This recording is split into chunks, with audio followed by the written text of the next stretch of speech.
Tonight's broadcast of your Lowell Red Devils and Northwest Crossroads Conference football action on JED TV, RRSN.com video, Facebook Live, and the Regional Radio Sports Network, LLC, is presented by the 12,000 Hoosier men and women of Laborers District Council and the affiliated local unions that build Indiana. We are LIUNA. State Farm Insurance, with locations across Northwest Indiana. Like a good neighbor, State Farm is there. Ivy Tech Lake County, with locations in Crown Point, East Chicago, Gary, and online at ivytech.edu. Ivy Tech Community Colleges, our communities, your college.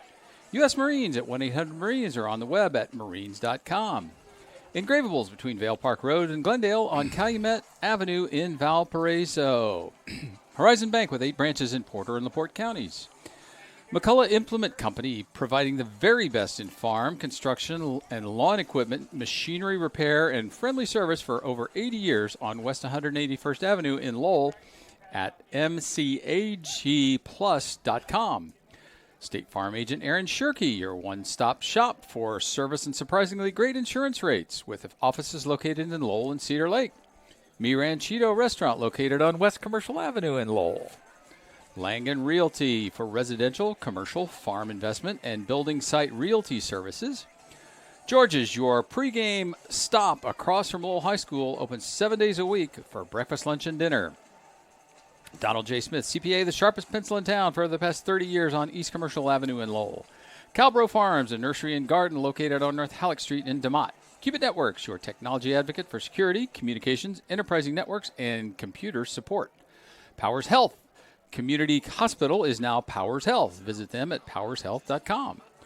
Premier Insurance Group, a Lowell company by Lowell people.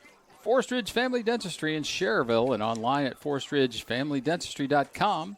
Attorney David Cox of Cox Law Offices at 8792 East Ridge Road in Hobert. The 2024 Indiana Football Digest, coverage of high school and college football across the state. Pick up your copy at indianafootballdigest.com.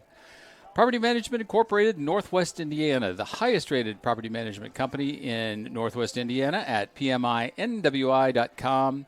And Mayor Pete Land in the Crown Point Parks Athletics Communication and Entertainment Departments on the web at crownpoint.in.gov. Ladies and gentlemen, boys and girls, high school football is on the air. Live from the Inferno in Lowell, Indiana, JED TV and the Regional Radio Sports Network are excited to bring you Week 6 of the 2024 season with another region rivalry. Your Lowell Red Devils host the Hobert Brickies in a Northwest Crossroads Conference matchup. Last week, the Red Devils spoiled another Highland homecoming as road dogs. They went to the Zip and walked out with a big win, 41-7 over the Trojans. Both quarterback Brody Kowinski and running back Caden Thompson had over 100 yards rushing in a dominating display by the RDP. The Bricks had a tough fight at the Brickyard against Andrean, scoring the game-tying touchdown with under a minute left in regulation to send it to overtime.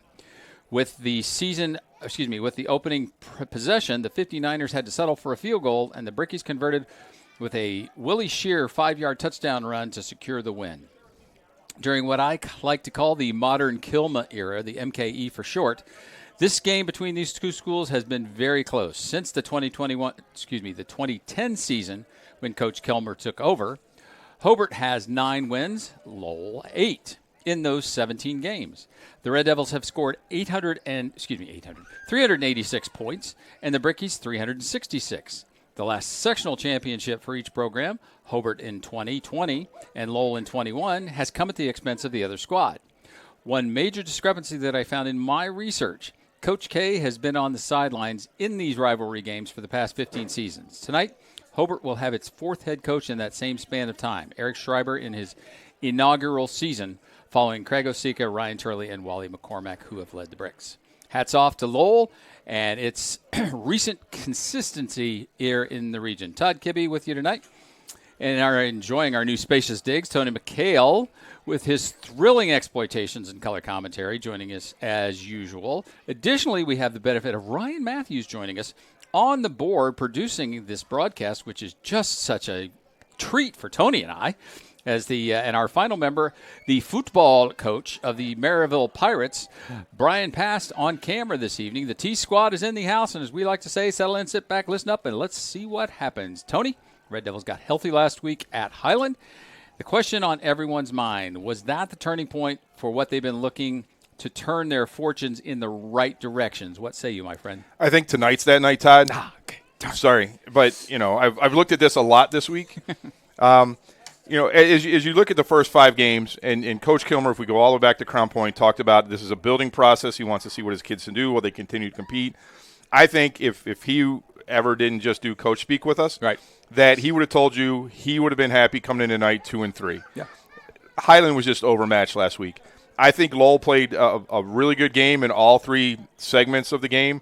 They finally got an offense that played well with their defense, and you saw some Lowell drives that took 6, 7, 8 minutes off the clock. But I think tonight, coming in against Hobert, this is the first game all year where they're playing a team that they're equal talent-wise, where it's a 50-50 game.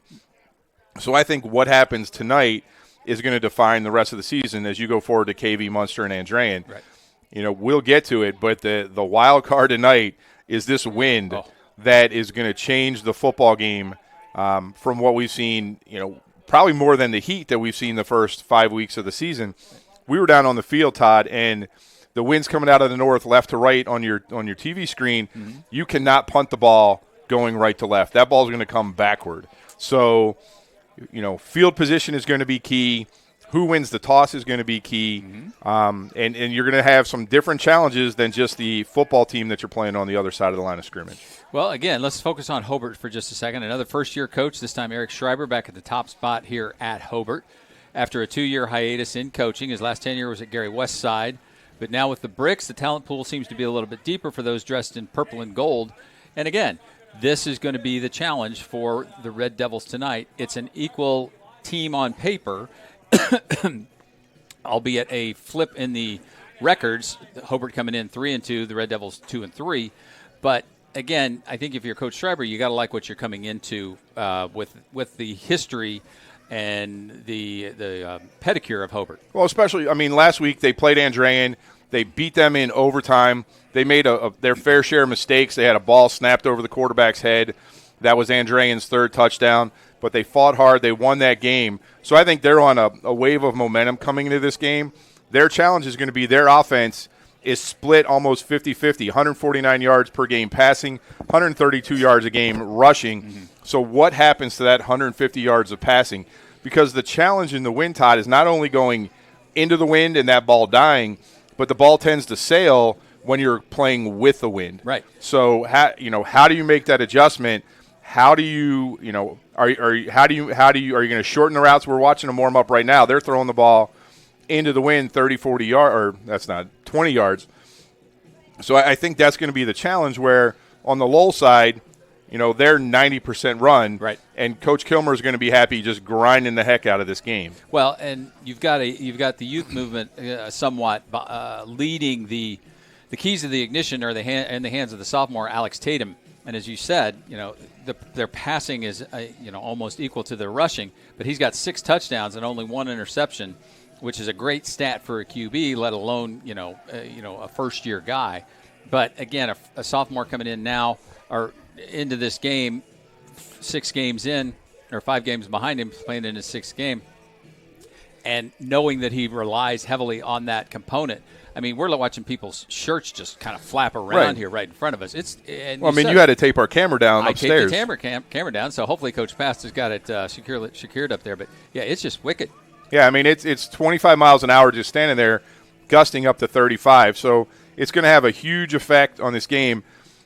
We were talking about it on the field. If you're going right to left, you're almost forced to go for it on 4th down, no matter where you are on the field, because if that punter drops 15 yards to take the snap, I'm not sure that ball gets back to the line of scrimmage depending on the gust that's coming. So for Coach Kilmer, we talked about he's got a lot of pluses that came in from last week. 100-yard-plus rushing for both Brody Kowinski and running back Caden Thompson. That's kind of just what the doctor ordered for the offense last week. Defensively, again, almost had that shutout, giving a late fourth quarter touchdown to Highland. But, again, in all my years of covering these guys, 2 freshmen were playing with the first-teamers. Right. Tim James, we know the James name. We talked about him a lot. But the new kid was Cam Haslett. And we talked to Coach about him as well. You'll hear a little bit about him. But he has an immediate impact on this. He's a force in the middle. He's the new big man in the middle. And I want to see what he can do now that he has a full varsity game under his belt, how much of a disruptor he can be. Because the center for Hobert, Andy Martinez, 5'11", 270, there's a lot of leverage, I think, that Cam can use to get around here, break up the middle, force the ball outside if they're dropping back to pass, give his linebackers an opportunity to come up and make some tackles. He was impressive, and we were on the field, and he's solid. He's a solid 250 plus. A little bit of short guy, but again, using that leverage, and wrestlers know how to do that. And we saw the speed last week, right? And the speed. I was scared to death to go into the wrestling room. Just right. They all tried to oh, come on in. I'm like, no, not a chance. Hey, let's take our first time out. We'll get to our cues with the coach right after these messages. We're counting down to kickoff here at the Inferno. It's the Red Devils hosting the Hobert Brickies. I don't know, is it homecoming? I should check. Whatever it is, we'll figure it out. And back right after these messages.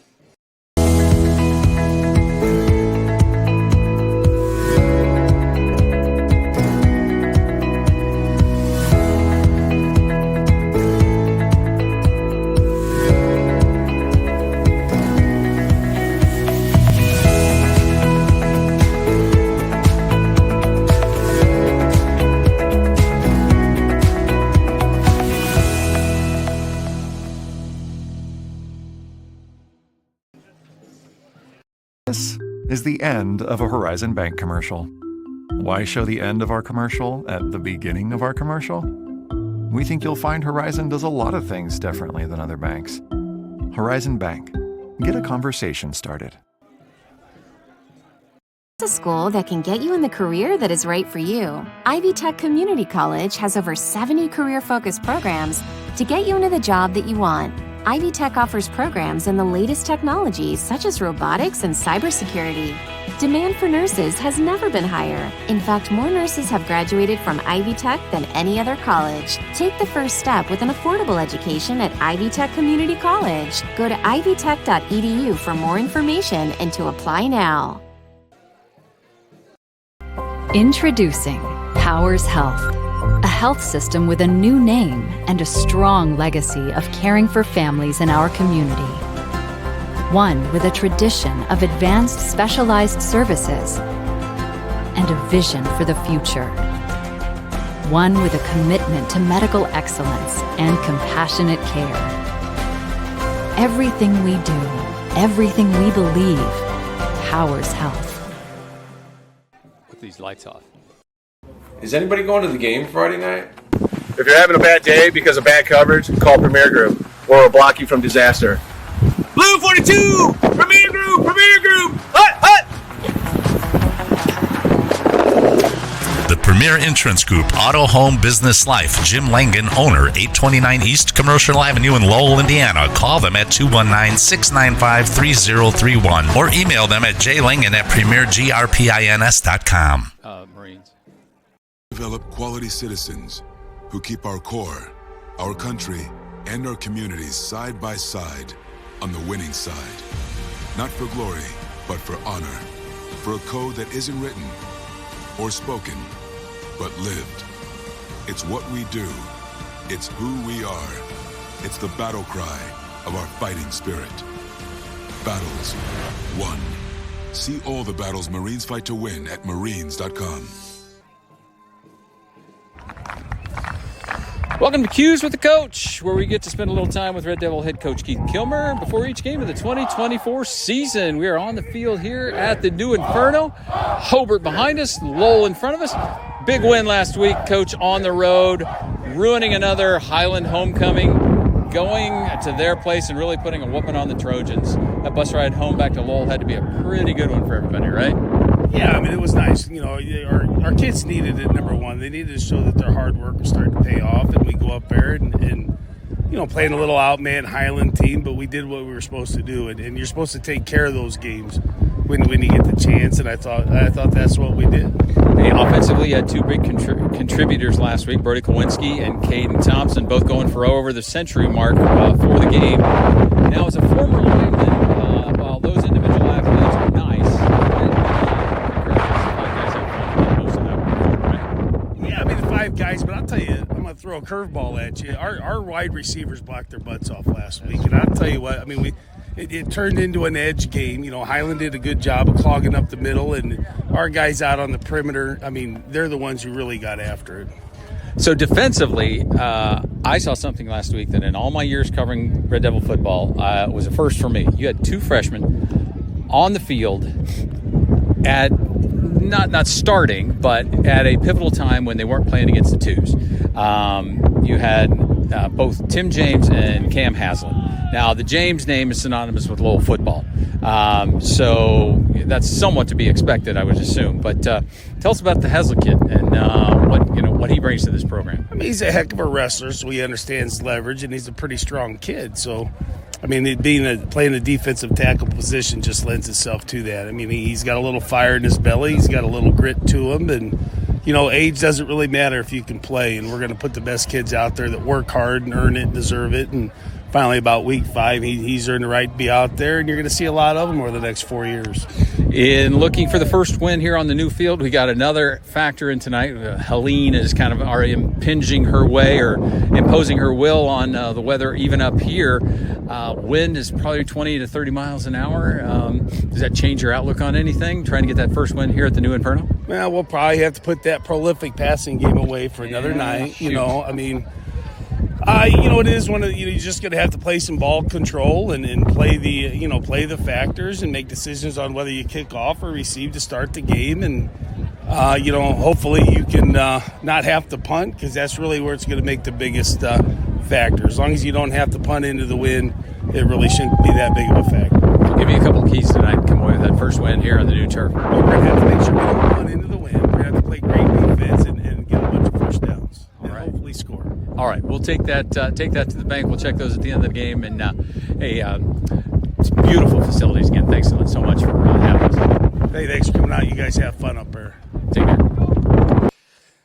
Coach, the prolific passing game, PPG. I think that's a new. There you go. RDP and PPG. RDP and PPG going to be tucked away tonight because of the wind. Again, I don't think there's. You can just look up. We're in the middle. The field looks fantastic. It's beautiful. It's going to be fantastic. But again, all around us is somewhat of a construction site, still active, and a lot of dust kicking around. Yeah, right now see it floating across from the north to the south. Right now they're saying gusts of 39 miles an hour with a consistent breeze of 22 miles an hour. Yeah, so you're right, Tony. On 4th down, if you're going into the wind, there's no need to punt. Why would you punt? Yeah, it's just, and that changes your play calling mindset too, where instead if it's 3rd and 7, you don't have to pick up 7 yards. You have to pick up 4 or 5. Right. And then you'll have 4th and 2. Right. So, everything kind of changes when you have conditions like this. Normally we think of rain, and now we're prepared for rain with the beautiful new field, but this is something that you don't really practice for, right? You can't practice with a wet football like you do in the rain. Mm-mm. You can't practice in the cold.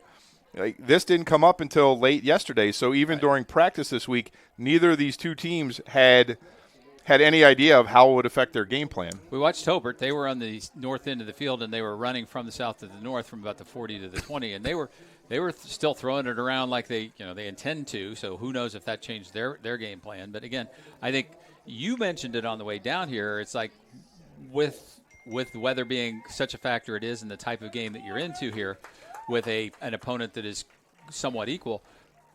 Would you play it so you get to call which way you go at the end of the game? Right. And the trade-off is you're going to receive the kick, going into the wind. So you have to get some first downs on that first drive to get, give the opposing team not great field position. So, it depends how you think after a week of watching film, how your offensive line is going to dominate the defensive line for the other team. So they've already done the coin toss. I didn't see anything out there to give an indication, but That's going to be one of the first important decisions one of these two coaches has to make. Well, we will check back in and talk about the starting lineups as we break down the X's and O's. Our Jet TV, RRSN.com video NCC game. That's a lot of letters. NCC Game of the Week. Lowell hosting Hobert. We'll be back in a couple of minutes after these messages. State Farm Insurance asks, what if you're walking out to your car and it's been mashed by a runaway garbage truck? Having a State Farm agent means having a real person to help you when things go wrong. So when accidents happen, you've got someone you know who will be there when you need them. State Farm agent Greg Taylor is at 794 McCool Road in Valparaiso. Call Greg at 219-762-4911. Connie Bernardi, 1072 Joliet Street, U.S. Highway 30 in Dyer, 322-9959. Like a good neighbor, State Farm is there. Get a great deal on making the most of every property with Kubota commercial landscape equipment. From mowers to track loaders to utility vehicles, it's a lineup built to uphold your reputation.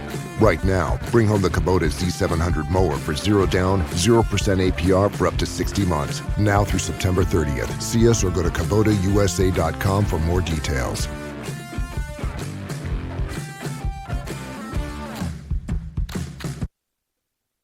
We build Indiana. The Laborers International Union of North America are men and women building roads and bridges to get Hoosiers where they're going today and a new energy infrastructure that will keep Indiana competitive tomorrow. LIUNA's over 12,000 statewide members also grow local economies, earning good union wages, shopping where they live and work, and paying taxes. We build Indiana for good jobs and stronger communities. The Laborers International Union of North America. We are LIUNA.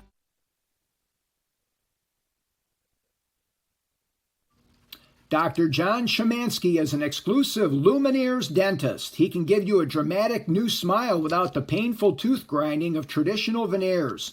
Lumineers porcelain veneers painlessly and permanently create perfect smiles without dreadful shots or removal of painful tooth structure. Whether your teeth are stained, unevenly spaced, or crooked, even if you have crowns or bridge work, Lumineers eliminate the trauma of invasive dental procedures to bring you a dramatically more beautiful smile. Contact Dr. John Szymanski today at 219-756-2345 and mention that you heard this ad to receive a special discount at Forest Ridge Family Dentistry. Welcome back. Todd Kibbe, along with Tony McHale, Ryan Matthews, and Brian Past here at the spacious new confines of the press box here at the Inferno on the campus of Lowell High School. It's time to set up the starters. Let's take a look for both lineups. Tony, my friend, why about you do the Red Devil offense for us here? So, Todd, I think that the difference in the game tonight is going to be this offensive line. So let's start with them. At right tackle, number 50, Levi Snope, 6'3", 243 pounds, and a senior. Cash Komarski next to him at right guard wears number 72. He's 6'1", 229, and only a sophomore. The man in the middle, number 57, Dylan Sneed, 5'11", 264, and a junior. Back in the game tonight, number 78, Matt Kawana, 5'8", 230, and a senior. And the left tackle is number 79, Mason Brooker, 6'1", 250, and a senior. Making this offense run again tonight is going to be number 9, Brody Klawinski, 6'1", 179, and a junior. 4 touchdowns, 3 interceptions, 3 touchdowns on the ground. Behind him is number 16, Caden Thompson. He's 5'1", 170, and a senior. Out wide, we have number 7, Max Arredondo, 5'8", 162, and a junior. The man who now wants to keep that passing game out there is number 30, Zach Sharkey, 5'11", 180, 2 receptions to go with his 136 yards and 6 catches. On the other side is going to be number 8, Bo Eisen. He of 2 touchdowns last week, Todd. 1 on offense, 1 on defense. He's 5'10", 160 pounds, and a sophomore. Let's go with the Red Devil defense. I believe we're going to see starting the freshman, number 99, defensive end Cam Hazlitt, 5'8", 247 pounds. He came in, got 2 assists last week. Expecting big things out of him. On the other side will be Levi Snope, 6'3", 243 pounds, and a senior. He's a defensive end and wears number 50. Matt Kiwanis back. I don't know if he's going to be going both ways, so it's either going to be Matt Kiwanis or Steve Lenardi, but we're going to say it. Let's go, since we said Kiwanis for the offense, let's go with Steve Lenardi, number 71, a 5'8", 200-pound senior in the middle. Outside linebackers, going to be Zach Sharnke, number 30, a 5'11", 180-pound junior. On the other side, Matt Gangswitch, he's a 6'2", 200-pound junior, wears number 46. Aiden Wogelmuth is injured. We saw him in a sling, so he is going to be replaced, I believe, by Brady Phillips, the 5'10", 185-pound sophomore wearing number 31. And the primary focus of the defense is number 21, Lincoln Schneider. He's the middle linebacker, 5'9", 212 pounds, and a junior. He's starting in his third season at that spot. Corners, Max Arredondo, number 7, 5'8", 162 pounds, and a junior. On the other side, Roan Basco had an interception last week. 6 foot, 175 pounds, and a junior, wears number 2. Cam Crago is still out, so that means Bo Eisen will be back in. Eisen, our player of the game last week, right, Tony? Yes, he was. He had a 52-yard pick 6 last week. Bo is a 5'10", 160-pound sophomore, wears number 8. And the free safety is probably Malachi Goodall. Get a lot of injuries that we don't know about, so we're speculating on some of these. Malachi wears number 14, is a 5'10", 174-pound junior. So I think that's going to be the majority of the offensive starters here tonight. So, Todd, I have a safety concern. Okay. So the marching band is on the field. Uh-huh. Part of the marching band is the flag corps. Yeah. I'm worried that one of these flag corps athletes is going to just get picked up and blown like 30 yards. Well, as you see, the flag corps, most of them are two-handed those flags. They better. So as the young cheerleading squads for the Lowell Red Devils are making their way out onto the field. So, Todd, the one thing is you were going through that lineup and we were looking at things. And the crazy part is what you don't have on the 2 deep right now are the 2 freshmen that you talked about at the top of the show. So it'll be interesting to see where they come in. If you remember, in Tim James's first start, they actually had him at a safety position against Hanover Central. Right. Moved him up to linebacker last week, so I'm sure he'll get some run at linebacker tonight. And then in the middle is going to be Cam Haslett. So depending which, how Matt Kiwanis is, if you can move – now all of a sudden you have 4 or 5 linemen that you can rotate in and out, keep fresh, and possibly keep this Hanover Central, this Hobert offense off balance a little bit. This is the final of the 3 H's that we man. have to deal with. It was Hanover Central, Highland, and now Hobert. Officials for tonight's game, Jeffrey Nix, Nathan Nix, Robert Schwab, Oscar Rios, and Steve Yananovic. So good job. For me to say. Let's take another timeout. We'll get some of our underwriters in here before the game starts. You're listening to exclusive coverage of Red Devil football in Northwest Indiana. It's Game of the Week here on Jed TV and RRSN.com. Opportunities are everywhere, even right around the corner. That's where you'll find Horizon Bank, going beyond to make a difference in our community. Whether you're starting a business or a family, expanding your kitchen or your customer base, drop by and see us for friendly service, local expertise, and solid financial advice. Horizon Bank, beyond ordinary banking. Learn more at horizonbank.com. Member FDIC, Equal Housing Lender. Engravables, located at 2005 Calumet Avenue in Valparaiso, between Vale Park Road and Glendale, across from McDonald's, is your headquarters for awards, trophies, plaques, name badges, and rubber stamps. For more information, stop in or give them a call at 219-477-5656. Their web address is www.engravables.net. That's Engravables, 2005 Calumet Avenue in Valparaiso. Welcome back, ladies and gentlemen. Todd Kibbe, along with Tony McHale, Ryan Matthews, and Brian Past as the Lowell Red Devil Marching Band doing the fight song here for the Red Devil faithful. And it's interesting, Todd Hobert is waiting back by the locker room to come out on the field. Only a minute and a half left on the clock before we get things underway. So the young cheerleaders, I don't know what's earlier than junior cheerleaders. They are out there fired up. they've made the tunnel getting ready for the Lowell Red Devils to come storming out on this field, but we're still waiting for the national anthem. We are waiting for the national anthem, and we did get validation that it is homecoming here for the Lowell Red Devils, and I think now we're ready for our national anthem.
Beautiful job by the Lowell Fighting Red Devil Marching Band as the boys are ready to take the field. And here they come. Extra long tunnel today. That's right. Extended. Just going to wear everybody out. Here come the Brickies as well. So we are getting close. Go ahead, my friend. Hey, Red Devil fans, the big game is tonight, but before you cheer on Lowell High, why not fuel up at George's? Just across the street from school, George's is the perfect spot to grab a delicious family meal before heading to the stadium. Whether you're craving a juicy burger, fresh salads, or something sweet, George's has you covered. So come on over, bring your friends and family, let's kick off game night with great food and even better company. Remember, supporting George's is supporting your local community. See you there. Personal injury attorney David Cox proudly supports Region football and wishes the Hobert Brickies and all other Region teams the best of luck. We hope you never need his services, but if you are hurt in a wreck, call Cox. Attorney Cox is a life member of the $1 Million Advocate Forum and is dedicated to representing seriously injured victims of negligence and getting fair and just results. For a free consultation to discuss his best game plan for your case, call him at 219-CALL-COX, which is 219-225-5269, or check him out at davecoxlaw.com. Cox Law Office is located at 8792 East Ridge Road in Hobart. Looking to lead with purpose? Rooted Influence by Ryan Lutz is the game changer you've been waiting for. Dive into the gripping story of a football coach determined to prove his doubters wrong and a former quarterback struggling to reclaim his life. Together, they discover the true essence of leadership. Rooted Influence, a journey of resilience, redemption, and finding the root of lasting leadership. Whether you're on the field or off, this book will inspire you to lead with impact. Get your copy today. Available on Amazon or go to ryanspencerlutz.com for more information. I'm just looking at the severe weather alerts and the wind advisory, and I think you've already said this, Tony, but I'm going to reiterate. Northeast winds 20 to 30 miles per hour with gusts that in excess of 45 miles an hour. Yeah, I mean, it's going to be crazy out there. So it'll be interesting to see what happens. Never a good look for the Red Devils, though, when two of your captains are in street clothes. Yeah, and they switched to because Kawana's back out there, but and now Wogelmuth isn't. So Broda Kowinski, Matt Kawana, and Aiden Wogelmuth, along with Cam Crago. For the Brickies, it's Aiden Leonard, Alex Tatum, number 78, Luke Juris, and number 14, I think that's Will Shearer, are the captains for the Bricks. The Bricks in their traveling white jerseys, Hobart across the front, trimmed in purple numbers, purple pants, trimmed in gold, and gold helmets. And here we go. So the Brickies are going to get the wind. They deferred. They deferred. So there's the answer to your question. There you go. So Lowell will get the ball. So they didn't even have to do the work. So they'll get the ball, and then they'll get to decide in the second half which way to go. All right, going to ask it. What do you think, Tone? Based on what we saw last week, Todd, the way that this Red Devil team has grown over the first 5 weeks of the season, I think this is going to be a tight one come down to the fourth quarter. But I see a good old-fashioned RDP drive taking up 7 minutes of the fourth quarter and a victory for the Lowell Red Devils. All right. Let's see how it plays out here tonight. What I'm really interested to find out is when Hobert played KV, they dedicated one of their linebackers to shadowing Arroyo, who is a great dual threat quarterback, and it looked like it messed up their assignments. So I'm interested tonight with Klawinski being the runner that he is, if they're going to take one of their linebackers out of a normal rotation and have him have either Williams or Diaz shadow Klawinski, and does that open up some more room for Caden Thompson, or if Hobert will play it more straight up. Yeah, they've got cool names like Nick Dozer's the stud, which I believe would be the strong side, and the bandit is Dylan Hatchett. Dylan Hatchett, that's a great football name. It's a good, especially if you're the bandit. The other two linebackers. Anybody smoky or no? 4-4. As long as there's a Paul Williams around. Teeing it up is Xander Langford for the Brickies, and back deep to return, which this is probably going to go way. This will be in the end zone, unless they try and do something different. Otherwise, this could end up at Fair Oaks Farms the way the wind is blowing here. We're going to have number 3 put his finger on top of it. That's Cale Schlosser teeing it up for Langford. 12 minutes on the big board here at the New Inferno. Beautiful night for football. Little windy. Hold on to your hats, folks. Here we go. Another NCC conference matchup between these two bitter rivals, and we are underway. Out of the back of the end zone, and there we have it. 1st and 10, Lowell. One hopped it off the upright. So, when it comes to your technological needs, Qubit Networks cares about your quality of experience. Located at 103 Polk Street in LaPorte, Qubit Networks wants to build client relationships that withstand the test of time and changing technology. You can buy technology from anywhere, but Qubit Networks' dedication to making your purchase a great one is a difference you have been looking for. Give them a call at 219-369-4357 or visit them online at QubitNet.com. Qubit Networks, moving and storing data fast and safe. Kowinski with Caden Thompson to his immediate left. 2 receivers to the bottom of the screen. That's Arredondo in the slot. A flag flies prior to the snap. Offsides. Offsides the call. A little anxious that time. Number 70, Kazim Tajani. So that's going to help the Red Devils. It'll be a short deck. 1st and 5 now at the 25. Yeah, so this is a big game no matter how you draw it up, Todd. These are two great rivals, and everybody wants to make an impact early. No change in the play. The snap. Kowinski pulls it down, heads to the middle between the A-gap and stuffed up by Jalen Williams. They're going to give him a yard to the 26, so it'll be 2nd down and 4. Lot of penetration there from the Hobert defense. The front 7 dominated the line of scrimmage that time. So what I'm looking to see is what can this offensive line do early, especially on this first drive, to get them out of their own territory and at least flip the field on the Brickies. Ison now to the numbers at the top of your screen. And down at the bottom, Vasco and Arredondo. Thompson tries to bounce it outside, pulled down by the shirt collar, number 19 for the Bricks. Let's see, I don't even have 19 on my 2 deep. Aiden Clash. Oh, I do have him.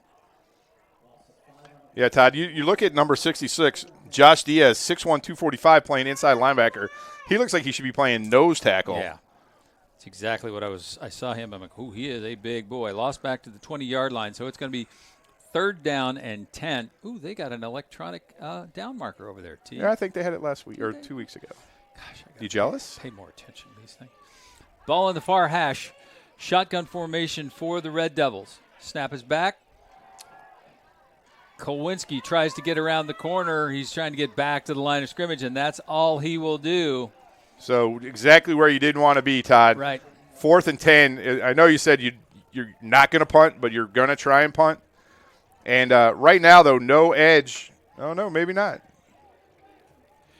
Yep, back in there is Kowinski. Is it Kowinski or is it Tim James? Well, 9 is in the game. Oh, 9 is in the game. He's the personal protector. Right. James takes the snap, puts a foot into it. Not too bad. Well, it rolls at the 35 and then gets down at about the 33-yard line. So there's 22. Excuse me, that was 22, not 32. It was Dylan Bisacci with the punt. Yeah, that ball just checked up and started rolling backwards, Todd. Yeah. So it's going to be an interesting night. But now the Red Devils have to defend a short field, almost a quick change situation right here. Yeah. So we'll see what the defense can do. But on offense, Todd, Hobert just overwhelmed the edges, didn't give Lowell anywhere to run. Yep, and it looks like they're emptying out the backfield to get started, take advantage of that wind behind their back. Alex Tatum checks the play card on his left forearm. 3 receivers to the right. Shear goes in motion. There's the handoff to Shear on the short sweep to the left side. Nice job by Matt Gangswich with the tackle. That was a super slow developing play right there. Gangwich did a great job coming up from his outside linebacker spot for no gain. Interesting, like you said, that Hobert didn't go right to the air and see what they could do. Under 9.5 to go here in the first. The second offensive possession of the night. The first one for the Brickies. No gain on that last play. 2nd down and 10 from the 33. He faked the handoff this time. There goes Tatum across the 25-yard line. James with the tackle. So something interesting to watch, Todd. That last formation, the 2 receivers at the bottom of the screen were one-on-one with their corners. The safety was all the way over at the far hash, so he's going to be no help whatsoever if they line up like that again. Tatum's a big boy, 41 carries, 144 yards, averages almost 3.5 each time he touches the ball. That time he got 8, so it's 3rd down and 2 for the Brickies. Send a man in motion to the H-back side on the left. Bit of a high snap. Shear gets it. Still has plenty of time into the secondary before he's even touched into the red zone and down at about the 11-yard line. Yeah, right now Hobert's playing with far more energy than Lowell is. So they go right back at it. Hobert, no huddle. 2 receivers split to the right, wide right side. And there goes Shear. Shear dances off the left side, cuts it back to the middle of the field. Coming up at the bottom of that play was Steve Lenardi with the tackle. And lots of confusion, Todd, in that Lowell backfield. Vasco was running around, not sure where he was supposed to be, and Lowell's going to take an early timeout. That's down at the 4-yard line. So it was a gain of 7, so it's going to be 2nd down and 3. At Langen Realty, we believe that everyone is family, from our dedicated team to our valued clients. You're always at home with us. As proud Red Devil alumni and former athletes, we're not just part of the community, we're rooted in it. We're committed to guiding our neighbors through every real estate transaction with the ease and care that only family can provide. Langen Realty, where your journey becomes our journey, and together we find your perfect place to call home. Mayor Pete Land and the Crown Point Pace Department are proud to support Crown Point Athletics and say, Go Bulldogs! Crown Point remains dedicated to preserving history, celebrating everyday life, and providing the best in city services, encouraging smart growth. Everyone is invited to the German-inspired fair and polka tunes at Oktoberfest from noon to 10 p.m. October 5th at Bulldog Park. There will be hay rides, contests, and more, so get out and enjoy. Yeah, so Coach always talks about who wants to come out tonight and who wants to play. Right now in the first 4 minutes of this ballgame, Todd, it is Hobert without a doubt. Definitely. So it's 2nd down and 3. The ball is at the 4-yard line. Now everybody's in tight formation. Last man through, big man number 19, pushing ahead is Aiden Cash. Wow, they didn't No win. Fumble. So who's got it? They I don't understand why they didn't blow the whistle on that. That forward momentum was stopped. What's the call? They're discussing it right now. They have not. There was no whistle. The back judge said, I'm not doing anything. The side judge and line judge are now talking with the referee, and they're going to call it a touchdown. They're going to call it a touchdown. We'll take a look at it here in replay. There was no whistle and no indication from either side, and it looked like it ended up in the hands of the Red Devils. So Aiden Cash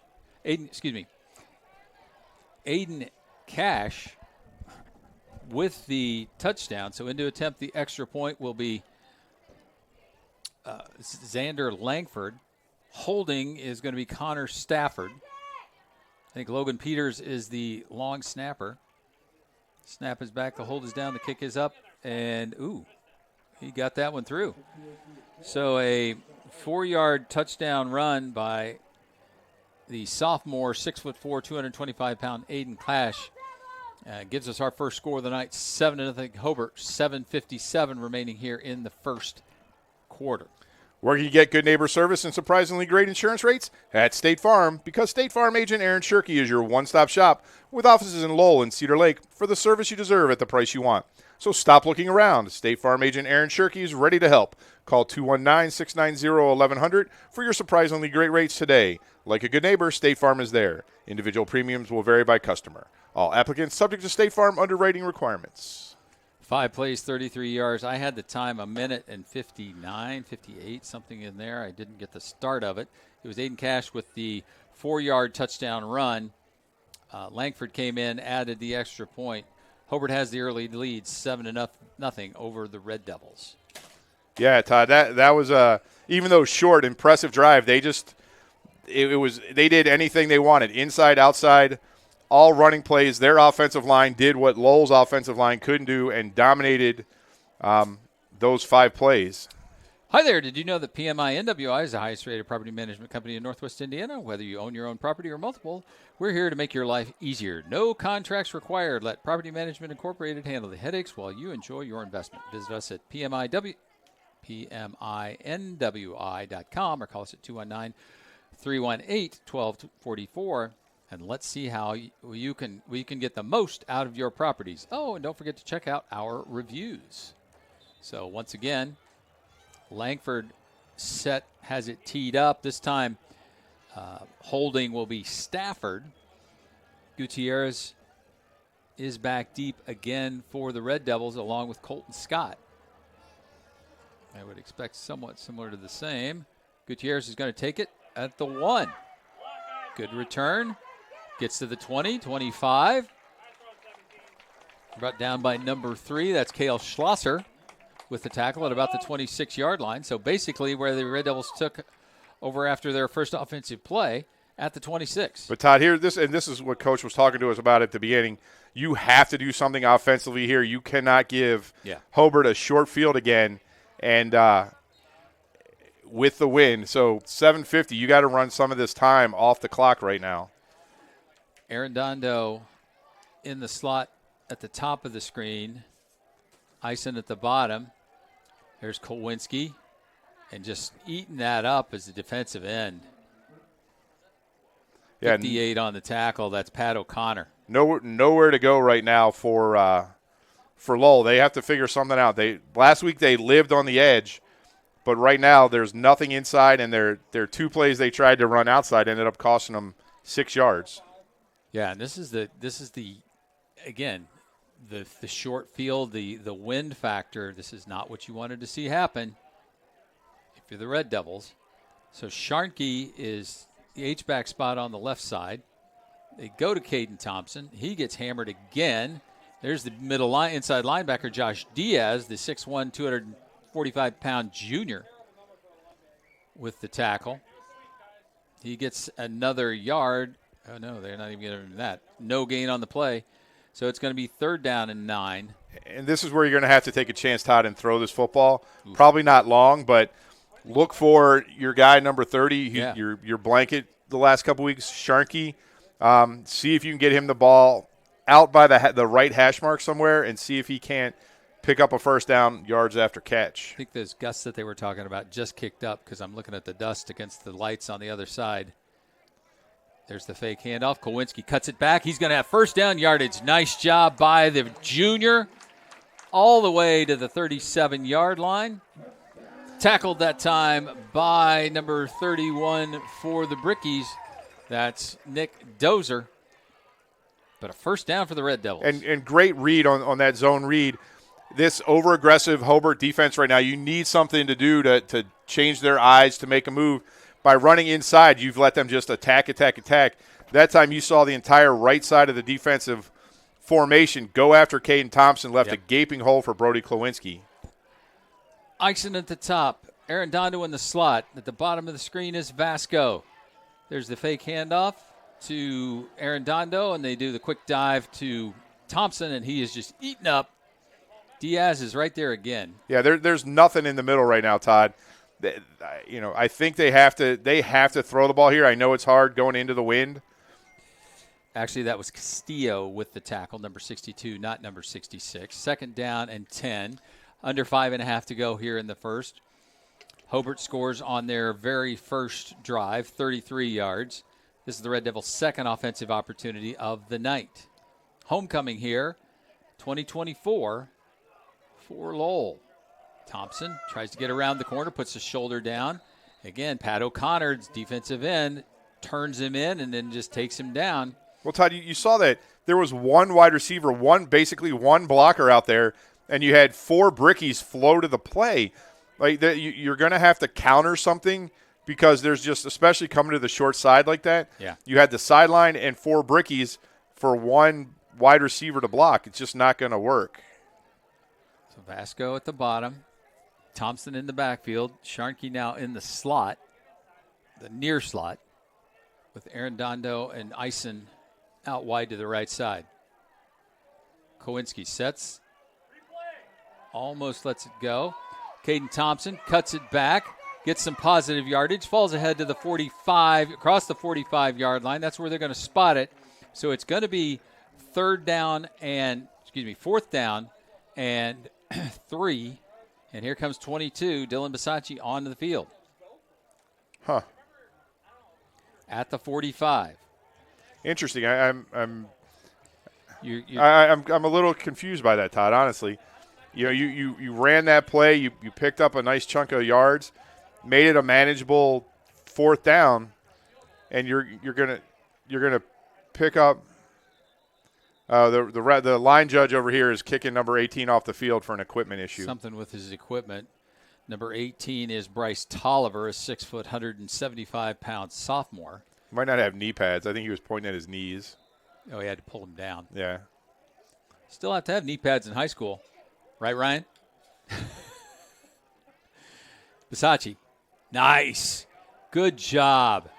Bounces at the 25, gets a bit of a friendly roll. It's going to go out of bounds at the 23-yard line. So a breather. Bisacci's like, what do you think? And the coach is like, nice job.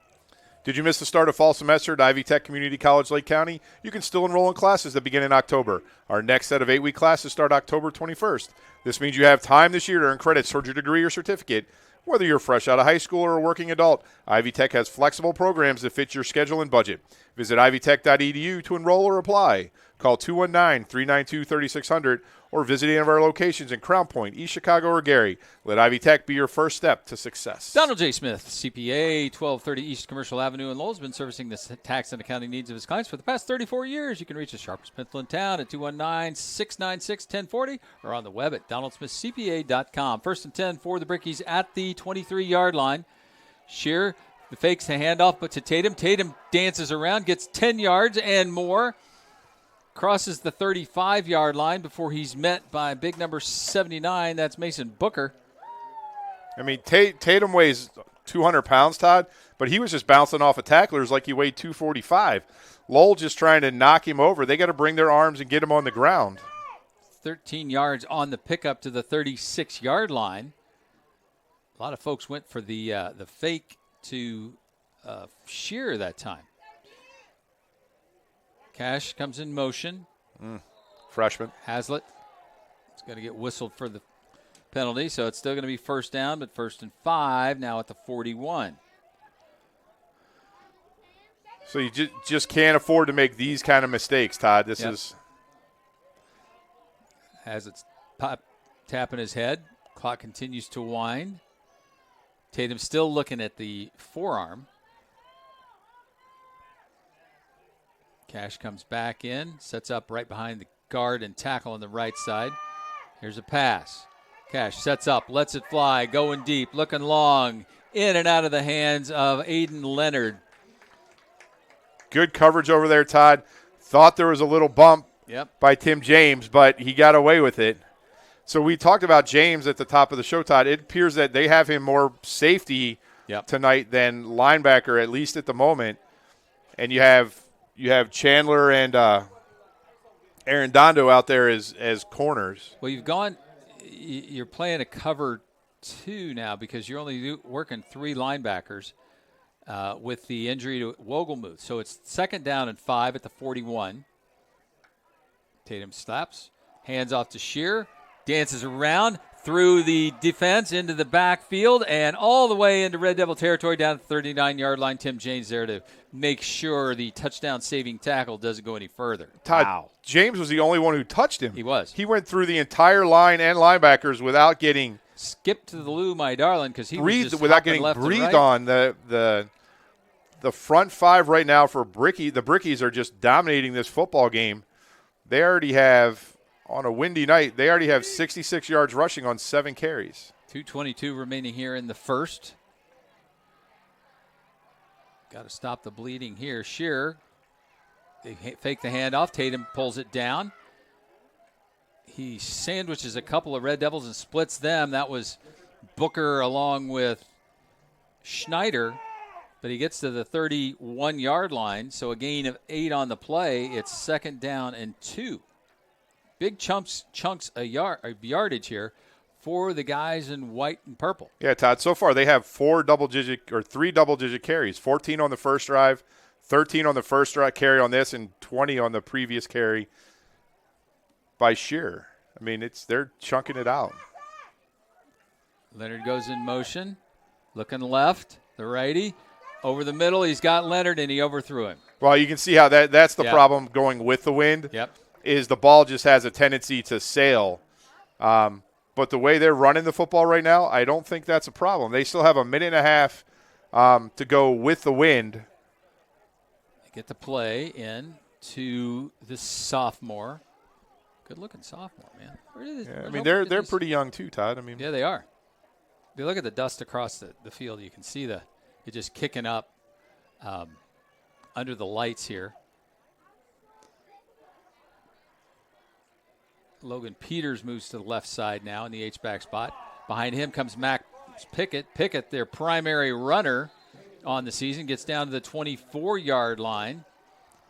Yeah, he's their leading rusher, Todd, and that's his first carry of the game. Colton Chandler with the stop. It's a 1st down to the 24, and they're in a bit of a hurry-up to use the wind as much as they can.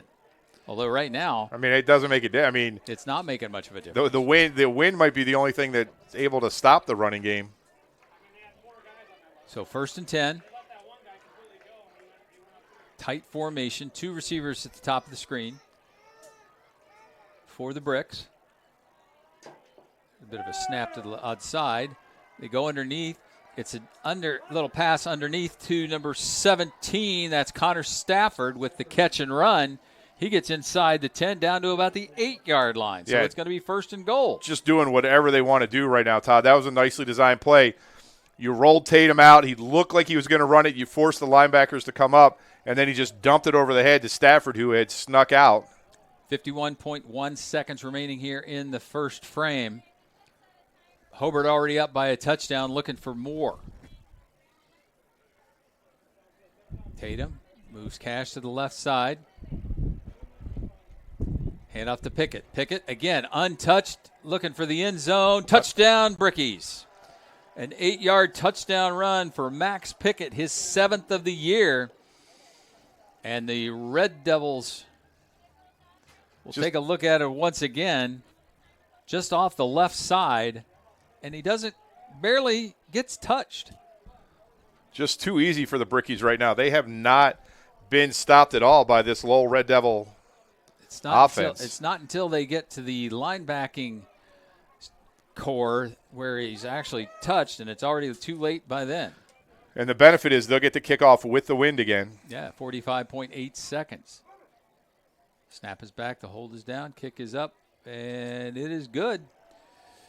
So just like that, Hobert up 14-0 over the Red Devils. Still 45.8 seconds to go. Cowbrook Farms is a complete produce market with seasonal items like sweet corn, watermelon, and cantaloupe. They're located at 17011 Wicker Avenue in Lowell and 1308 North Halleck Street in DeMont. Cowbrook Farms is open from 9 to 6 on Monday through Friday, and 9 to 5 tomorrow on Saturday. For more information, check them out on Facebook at Cowbrook Farms. The 2024 Indiana Football Digest contains stories and pictures on over 320 high school teams and more than 20 college programs in the state. The 400-page publication breaks down the top players and teams to watch this fall, along with special features and human interest stories. The IFD is available online at www.indianafootballdigest.com. Todd, this scoreboard update is brought to you by the 2024 Indiana Football Digest. Order your copy today at indianafootballdigest.com. Crown Point 14, Valpo nothing, 1:42 left in the first quarter. Scores from the middle of the state. Where did our Penn score go? Penn up 42-0 on Adams. Marion 21 over South Bend, Washington, 21-0. Elkhart beating St. Joe 17-7. Oh my! 8 plays, 77 yards, 2 minutes 49 seconds off the clock. Max Pickett with a 8-yard touchdown run. Langford adds the extra point. 14-0 with 48, just a little over 46 seconds to go here in the first quarter. Yeah, so Todd, obviously not what he wanted, but I also think not what Coach Kilmer thought he would see tonight. Right. After coming off the big win last week, and I'll tell you, like, we watch warm-ups every week. We're down on the field. Yeah. The guys seemed intense into the warm-ups, engaged, ready to go, and just haven't fired yet. Langford gets it into the end zone. It's a touchback. It's a touchback. Gutierrez went off the top of his shoulder pad, so fortunately the Red Devils will get the ball. 1st and 10 at the 20-yard line.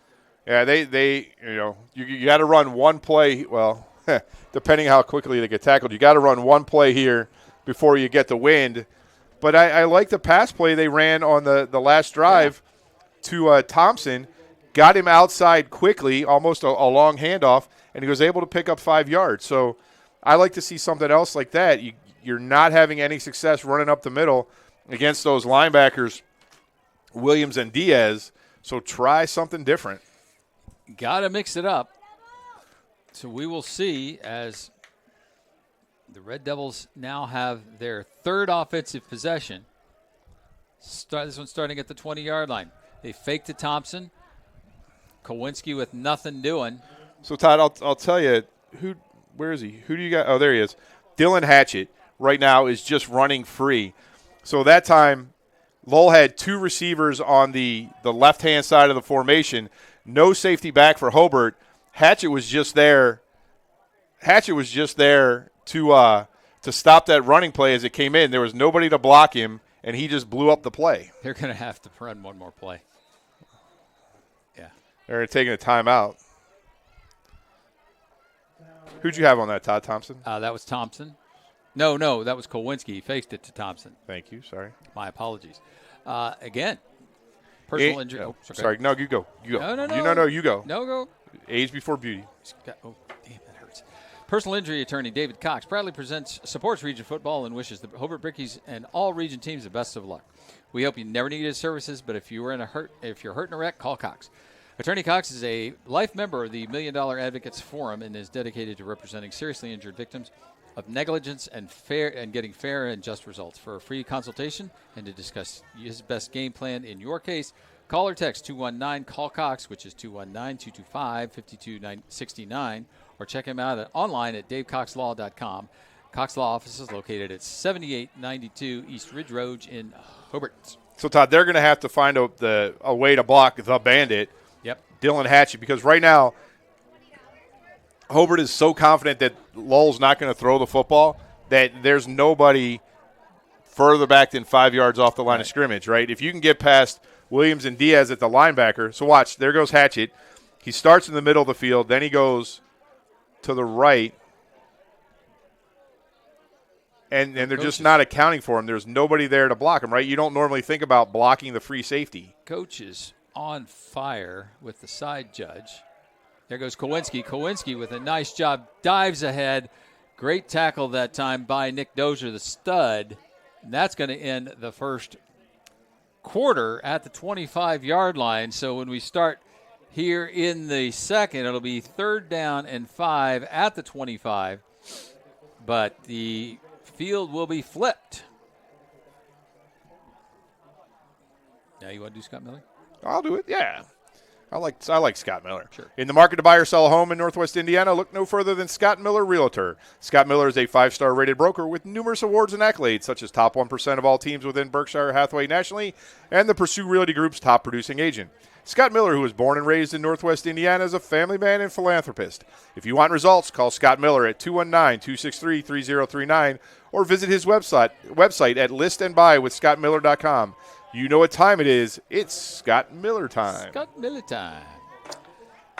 Mayor Pete Land and the Crown Point Pace Department are proud to support Crown Point Athletics and say, go Bulldogs. Crown Point remains dedicated to preserving history, celebrating everyday life, and providing the best services and encouraging smart growth. I'm looking around here, and everyone's invited to browse the 70-plus vendors at the Crown Point Farmers Market 8 to 1 most Saturdays through tomorrow. That's September 28th at Bulldog Park. For a list of vendors, visit crownpoint.info at Farmers Market. We should have told Elijah about that. Hey, Todd, and the Indiana Football Digest would like you to know that Hanover Central is leading Munster 21-0. There you have it. Second quarter, 14-0, 12 minutes on the board. Caden Thompson, still same. Oh, he looks hurt. Pulled down by Aiden Cash that time. But he doesn't have a chance, Todd. No. Cash was in the backfield before Thompson got the ball. I mean, you can't run you have to do something counter. You have to get the defense moving one way and go the other, because if you're just going to run it wide like that, right now Hobert has everything answered because they're bringing an extra guy that you don't have somebody to block for. So now Dylan Bisacci takes the snap, nearly has it blocked, gets a bounce, rolls from the 46 down to about the 32, where Hobert will take over. Now they're going to have the wind in their face. Hey, Red Devil fans, the big game is tonight, but before you cheer on Lowell High, why not fuel up at George's? Just across the street from the school, George's is the perfect spot to grab a delicious family meal before heading to the stadium. Whether you're craving a juicy burger, fresh salads, or something sweet, George's has you covered. So come on over, bring your friends and family. Let's kick off game night with great food and even better company. Remember, supporting George's is supporting your local community. We'll see you there. All right, 1st and 10 for the Bricks. They've scored on both of their possessions here in the first half so far. A 33-yard drive and a 77-yard drive. This drive starts on their 33, so they got to go 67 if they want to see pay dirt again. They've got 11-17 remaining here in the second. Up by 2. Touchdowns. Oh, mishandled snap. Here comes the pressure. Tatum is going to go down, and that's going to – oh, the ball's on the carpet, and there is Max Arredondo. The forced fumble that time by number 99, Cam Haslett, and right there is number 7 with the fumble recovery. Todd, they're letting him play a long time. Much like the touchdown the last time, it really looked like – it was a mishandled snap by Tatum. But it really looked like Tatum was in the control and grasp of several Lowell defenders. And then what happened is he rolled over a Lowell defender, so he was tackled but not down. So huge break right now for the Red Devils. Let's see what they can do with it. So it's 1st and 10 now for the Red Devils at the Hobert 28-yard line. Yes. 1st and 10. Full house backfield. There goes Caden Thompson. He pushes through and going right into the teeth of that, and nothing's happening right there. I mean, you know the definition of insanity, right? I do. So now, and you've got the wind, why not get that PPG working, the prolific passing game, and try to find your guy, number 30, as you talked about, Tony, Zach Sharnke. He's got a couple of touchdowns 2 games ago against Hanover Central and caught a couple of passes last week. Yeah, so you just have to do something, right? So now let's see where they put Hatchett. Hatchett playing, quick snap. Quick snap. It goes to Thompson. He tries the left tackle. Not much there. That was 2nd and 8. Let's see where they spot it. Are you counting the Brickies, Todd, or they only have 11 guys on the field right now? I think they only have 11. They're finally into the red zone. Down to the – where they marked that? At the 20 – 18. The 18-yard – I thought that was – it started at the 24. Got it. So it's 3rd down and 4. But try not to run this into the A-gap. Yeah, no kidding. Let's get outside. Look, there's nobody in center field. They split the safeties. Yep. They They're going to call Kowinski's number and look to spread it out. He's going to have first down yardage, and the ball's fumbled as well. Who's got it this time? I think the Red Devils came up with it. But, Todd, you saw that time. Matt Kawana, sorry. Sorry. If you look at that play, the Red Devils actually outnumbered the Brookies on that play. They had the tackle pull out, they had the H-back, and they had the receiver. They had 3. And the tight end. They had 3 blockers to 1 for the Brookies, and that's the first time I think all game that they've actually had more blockers in front of a play than Hobert. Here's a good way to get yourself back into it. First and goal at the 5-yard line. Break it open a little bit. Kowinski mishandles the snap, picks it up.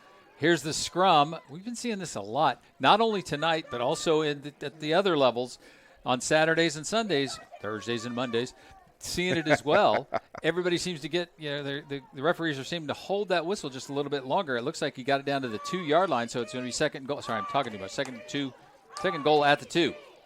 Yeah, I mean, I'd be worried about the edge here, Todd. You don't want to lose any yards once you're down at the 2. So this is where you might just let 9 keep it, let Kowinski go up inside, use his long frame, and push it over the goal line.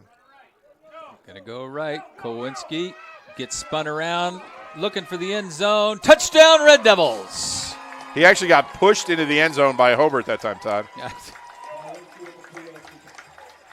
So that turnover, huge for Lowell, stopped the Hobert momentum. Maybe it was the wind. And they're able to drive the ball 24 yards in 5 plays, and with the extra point, cut this Hobert lead in half. You can see it. As Kowinski dove over the right tackle into the end zone for the first score of the night. Basacci in to attempt the extra point.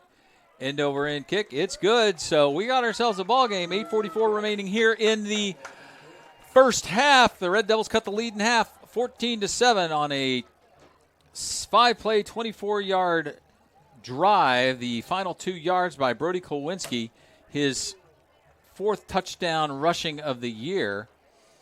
2 minutes and 22 seconds off the clock. Dylan Basacci adds the extra point. We got a score of 14-7. Looking to lead with purpose? Rooted Influence by Ryan Lutz is the game changer you've been waiting for. Dive into the gripping story of a football coach determined to prove his doubters wrong and a former quarterback struggling to reclaim his life. Together they discover the true essence of leadership. Rooted Influence, a journey of resilience, redemption, and finding the root of lasting leadership. Whether you're on the field or off, this book will inspire you to lead with impact. Get your copy today. Available on Amazon or go to RyanSpencerLutz.com for more information. Let's do that right. 5 plays, 24 yards, 2:22 off the clock, a 2-yard touchdown run by Brody Kowinski. Dylan Basacci adds the extra point. 14-7. Red Devils back in this ball game. Homecoming. Come on, everybody had a little bit more je ne sais quoi in this one. Come on. They don't care? They don't care? Got to have something. All right, does this ball go through the back of the end zone, Todd? With this kid's leg, I think it does. And those gusts that are coming, we'll see. A line drive. Oh, Aiden Leonard takes it with his foot on near the line.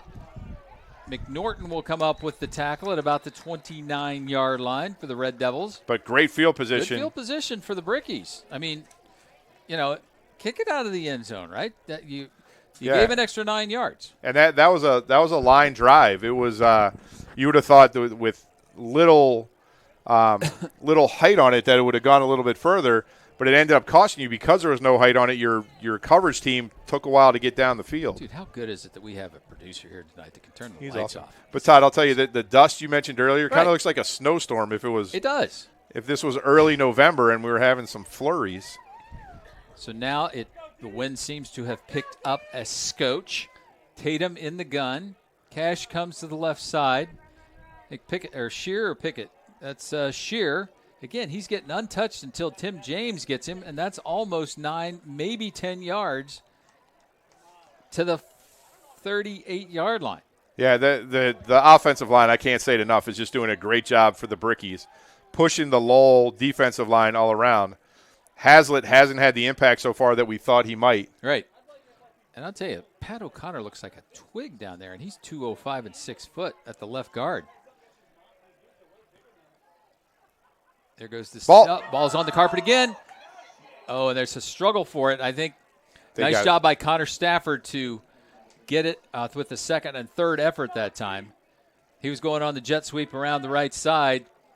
Bad handoff between Tatum and Stafford that time. So to back him up, it'll be 3rd down. I'd like to see the Brickies have to be faced with a 4th down and see what they decide to do. 7:38 remaining. Clock continues to wind. Logan Peters, the 6'2", 225-pound junior, now the tight end on the left side. Tatum takes a snap, pulls it out, goes right up the gut. We're going to see what happens. So it's going to be 4th and 2 at the 30, or 4th and 1 at the 38-yard line. I don't see a punt team rushing out onto the field, Todd. So the punter is number 15, Xander Langford. It's really interesting having the window open here, Todd. It's kind of nice. Get a little of the ambiance. You got the field mic. So big play right here for everybody. Tatum sets up. Cash sets up on the left side. There's the handoff. And Shearer stumbles his way across the 42-yard line. He needed 1. He got 3. It's a 1st down for the Brickies at the Red Devil 42-yard line. So, Todd, I will tell you that next year that play goes for a loss because Tim James shot up from his safety position, cut his legs, but the fact is that there's about a 60-pound weight difference between James and Shearer, and he was just able to fall forward enough to pick up that 1st down. Yeah, when you get a couple more years. Give him a summer in the weight room, and it'll be all right. So now it's 1st and 10 at the 42-yard line. Fake the pitch, rolling right, looking downfield. He's got a man wide open. Picked off by Tim James. James steps right in front of Logan Peters and comes up with the 2nd turnover of the night for the Red Devil defense at the 42-yard line of the Brickies. Todd, just a great play by James, but that ball coming out was super late because Peters was wide open from the get. And it just took Tatum a while to roll out, get his feet set, lob the ball up into the wind, and you saw James come from the center of the field and high point that football. So back-to-back turnovers for the Brickies. Let's see if Lowell could tie this football game up. 6:19 remaining in the first half. 1st and 10 for the Red Devils at their own 42-yard line. Kolwinski sends Aaron Dondo in motion. They try the jet sweep their way. Here it comes around the corner. Can he get there? No. Great defensive pursuit by Nick Dozier that time. They're going to spot it at the 44, so give him 2. He ran about 20 to get 2. It's going to be 2nd down and 8. So, Todd, another great job. I just love the way that Caden Thompson blocks on this. Aaron Dondo on that play stutter-stepped instead of continuing to go. He didn't trust the block because he got caught from behind. If he had run through that block, he would have had a big gain. Empty backfield. 4 receivers to the left side. Vasco, the lone receiver, to the right. The left-hander lets it fly. He gets Ison. Ison on the little flare pattern. He's going to get across the 45 to about the 47-yard line. So it's going to bring up about a 3rd down and 5. So, Todd, we talked about that last week and the week before. I don't love those passes where the receiver's coming back to the line of scrimmage. Has to catch the ball, reset his feet, turn around, and go. You have to be able to catch him, to get him going downfield, lead him a little bit, because that's the only way that's going to pick up yardage. 5:10 to go here in the first half. 3rd down and 5. Red Devils need to pick this up. Kowinski gets smothered. Big number 70, Kazim Tajani. So we're going to punt. But I'm not sure. That was an option, Todd. Yeah. That slow to develop. And Kowinski cut it off really fast. He didn't try and bring it down the line. He thought he saw an opening between the guard and the tackle. He should have brought that play further out. They had some numbers, and with the pitch man, I think he could have gotten around the corner. So Dylan Bisacci stands at his 30-yard line. There's the snap. Kind of a wobbly one. Bounces at the 31. Rolls to the 21. So they took advantage of one turnover. They couldn't take advantage of the interception by James, but they put the punt puts the Brickies back at their own 21-yard line. In a world where cybersecurity is increasingly important, it's crucial to be equipped with the right tools to keep your digital assets and network environment safe. Look no further than Qubit Networks, located at 103 Polk Street in LaPorte. Cubit Networks is focused on creating an atmosphere of selfless service to your technology needs. They take security seriously, and so should you. Visit them online at cubitnet.com or give them a call at 219-369-4357. Cubit Networks, moving and storing data fast and safe. So, game reset. The Brickies 14, the Red Devils 7, 4:18 remaining here in the first half. Hobert has the ball, 1st and 10 at their own 21-yard line. Ball in the near hash. There goes the handoff to Shear. Shear gets to the second level. Before, guess who? Tim James and Lincoln Schneider come up with the tackle. Does Schneider have that thing on his hand? Yeah, I think he still does. Yeah, he still does. But you can see why Coach wanted to bring Tim James up. He's everywhere, and playing safety tonight, Todd, rather than linebacker like he did last week. Right. He's getting a little more momentum, a little more force coming forward to make some of these tackles. He could take the line of pursuit and find the angles, and now we're under 4 minutes to go. 2nd down and 6 at the 25-yard line. Low snap. There goes Shear again. Now, bottom of that pile was 62. That was Castillo. So, Todd, it'll be interesting to watch as this game goes on. I mentioned at the top that one of Andrean's touchdowns last week because of a snap that went over the head of Tatum. Well, so far, all these snaps today have been low, like down around his ankle. So the center obviously adjusted, but I think he's adjusted too far. So we'll have to see if we can get another, because even that fumble, the ball was off to the side a little bit, and Tatum had to adjust. Andy Martinez put on about 65 pounds this past year. There's a little flare pattern to the right side to Shear. Shear does a nice job. Looks for first down yardage. I think he's going to be shy. Short. At the 30-yard line. So now what do you do if you're Coach Schreiber? You go for it again. I mean, this is shorter than the last one. You just put Tatum behind Martinez and let him fall forward. It's not even a full yard. Right. It's a yard and a foot, so 4 feet. I mean, you put your confidence in this offense so far, so you're just going to go. Yep. 4th and 1 at the Hazlitt right over the center, and just a bull move, and Tatum's still on his feet. Yeah, you got to tackle him, boys. Yeah, I mean that was too easy, Todd. McNorton was in there as well, but the two defensive tackles were spread out. Nobody was over the center. Yeah. So he just went. Martinez just went through, and then Tatum nobody brought him down. Everybody was trying to push instead of tackle because they assumed it would only go 5.5 feet. But again, you got to squeeze your defensive tackles inside and not, you're not playing a gap there. Somebody's got to play head up on Martinez. He needed 4 feet. He got 8 yards. It's 1st and 10 at the 38-yard line for the Brickies. Under 2 minutes to go here in the first half. There's a flag on the far side. All sides Lowell. All sides Red Devils. The referees in front of us disagree vehemently, Todd. You got the palms up. They weren't even set. They got all the excuses, man. But Lowell has to hold on here. 1:52 left. Right. You cannot give up another touchdown with that. We can't give up a touchdown against the win in this football game and hope to win. The last 2 times the Brickies have had the ball, one play, and it was a forced fumble and a recovery by Aaron Dondo. Here's the little flare pattern out to the corner to Langford. A bunch of black jerseys out there swarming and make sure he doesn't get past the 41. So a gain of 3 on the play. Now you might want to start thinking about some timeouts. Well, you only got 1 left. But, Todd, you want to know what's really encouraging on that play was the last guy in on the tackle was Cam Hazlitt. Yep. He came all the way out from his left defensive tackle position to make that tackle. Now you got a timeout. So it's 2nd down and 7. We'll keep it right here. At Langen Realty, we believe that everyone is family. From our dedicated team to our valued clients, you're always at home with us. As proud Red Devil alumni and former athletes, we're not just part of the community, we're rooted in it. We're committed to guiding our neighbors through every real estate transaction with the ease and care that only family can provide. Langen Realty, where your journey becomes our journey, and together we find the perfect place to call home. Hi there. Did you know that PMI NWI is the highest-ranked property management company in Northwest Indiana, whether you own your own property or multiple? We're here to help make your life easier. No contracts required. Let Property Management Incorporated handle the headaches while you enjoy your investment.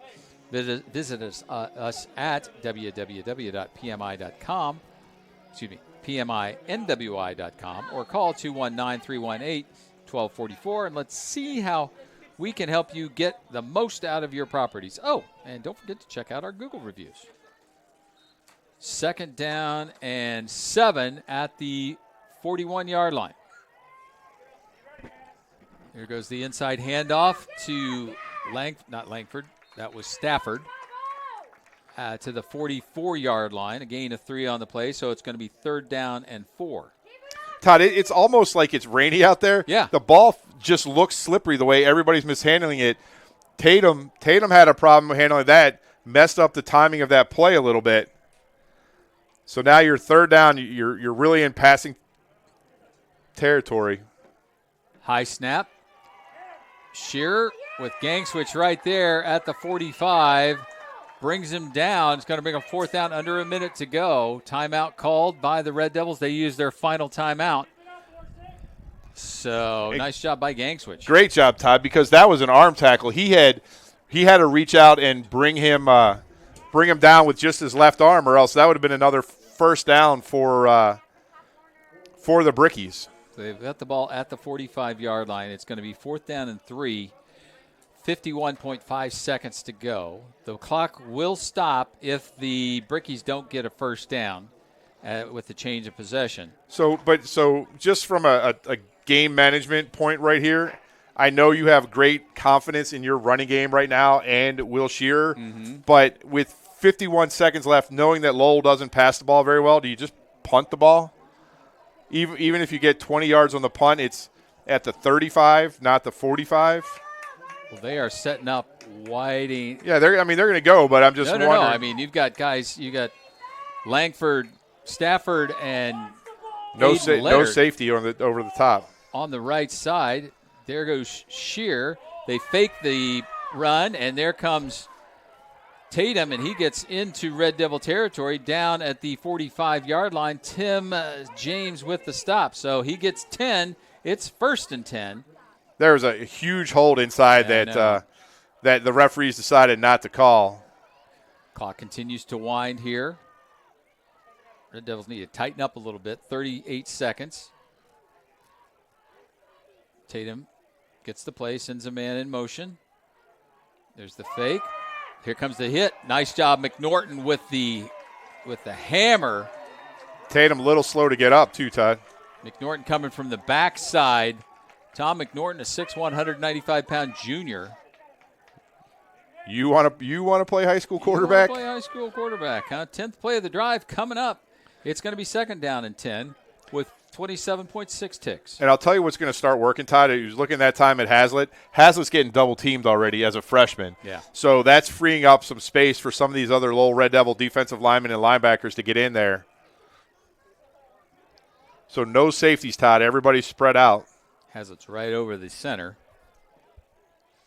There's a mishandled snap.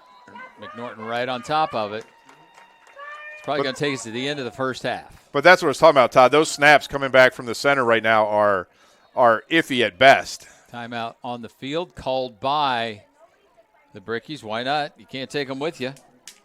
It's going to be tough, though, to try and throw a Hail Mary. You're going to have to keep looking for that dust. Well, what's going to happen, though, Todd, is right now the defense that Lowell's playing is they have everybody matched up against a bricky wide receiver. There's no help in the center of this football field. Right. So if you can break a screen, then it's going to go for a touchdown. Or if you can sneak somebody down the seam, that's the 2 plays that always work. We talked about it earlier this week, the wheel route and the seam route in high school. And especially if there's no safety, you're counting on a cornerback to track somebody coming out of the backfield. There's the dust. It was just we talk about those gusts, and I think another gust just kicked up because you can see the dust flying from the left, from this north to the south. So same thing, though. You got James coming over. Leonard is at the top of the screen, and Stafford in the slot. Tatum takes the snap, high snap, and he falls right on top of it. And so now it's going high. That'll take us to the end of the. That will tell. We don't have any timeouts. Oh, they still got 2 or 3. Yeah, they're not gonna do it again. Into the first half, kind of an exciting one. Been mostly brickies, but the Red Devils have shown some intestinal fortitude themselves and got into the position to to cut the score in half as we hit the halftime here at Homecoming 2024. It's the Brickies 14, the Red Devils 7. We'll take a timeout and be back right after these messages here on the Regional Radio Sports Network and RSN.com. Oops, where did he put them? Clips. Boom. Is anybody going to the game Friday night?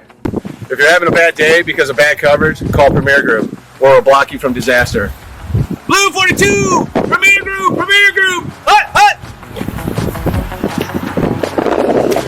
The Premier Insurance Group, Auto, Home, Business, Life. Jim Langan, owner, 829 East Commercial Avenue in Lowell, Indiana. Call them at 219-695-3031 or email them at jlangan@premiergrpins.com. Introducing Powers Health, a health system with a new name and a strong legacy of caring for families in our community. One with a tradition of advanced specialized services and a vision for the future.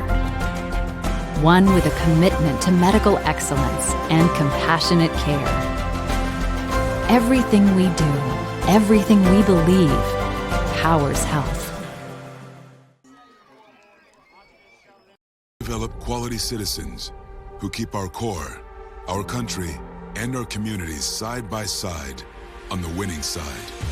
Not for glory, but for honor. For a code that isn't written or spoken, but lived. It's what we do. It's who we are. It's the battle cry of our fighting spirit. Battles won. See all the battles Marines fight to win at marines.com. This is the end of a Horizon Bank commercial. Why show the end of our commercial at the beginning of our commercial? We think you'll find Horizon does a lot of things differently than other banks. Horizon Bank. Get a conversation started.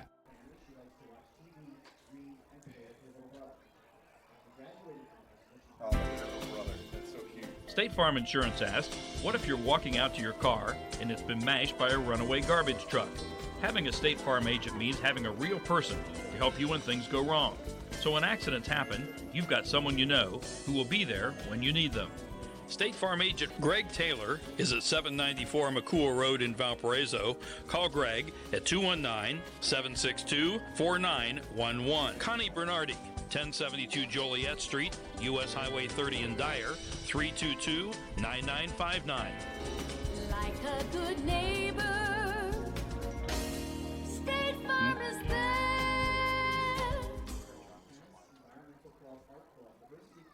Get a great deal on making the most of every property with Kubota commercial landscape equipment. From mowers to track loaders to utility vehicles, it's a lineup built to uphold your reputation.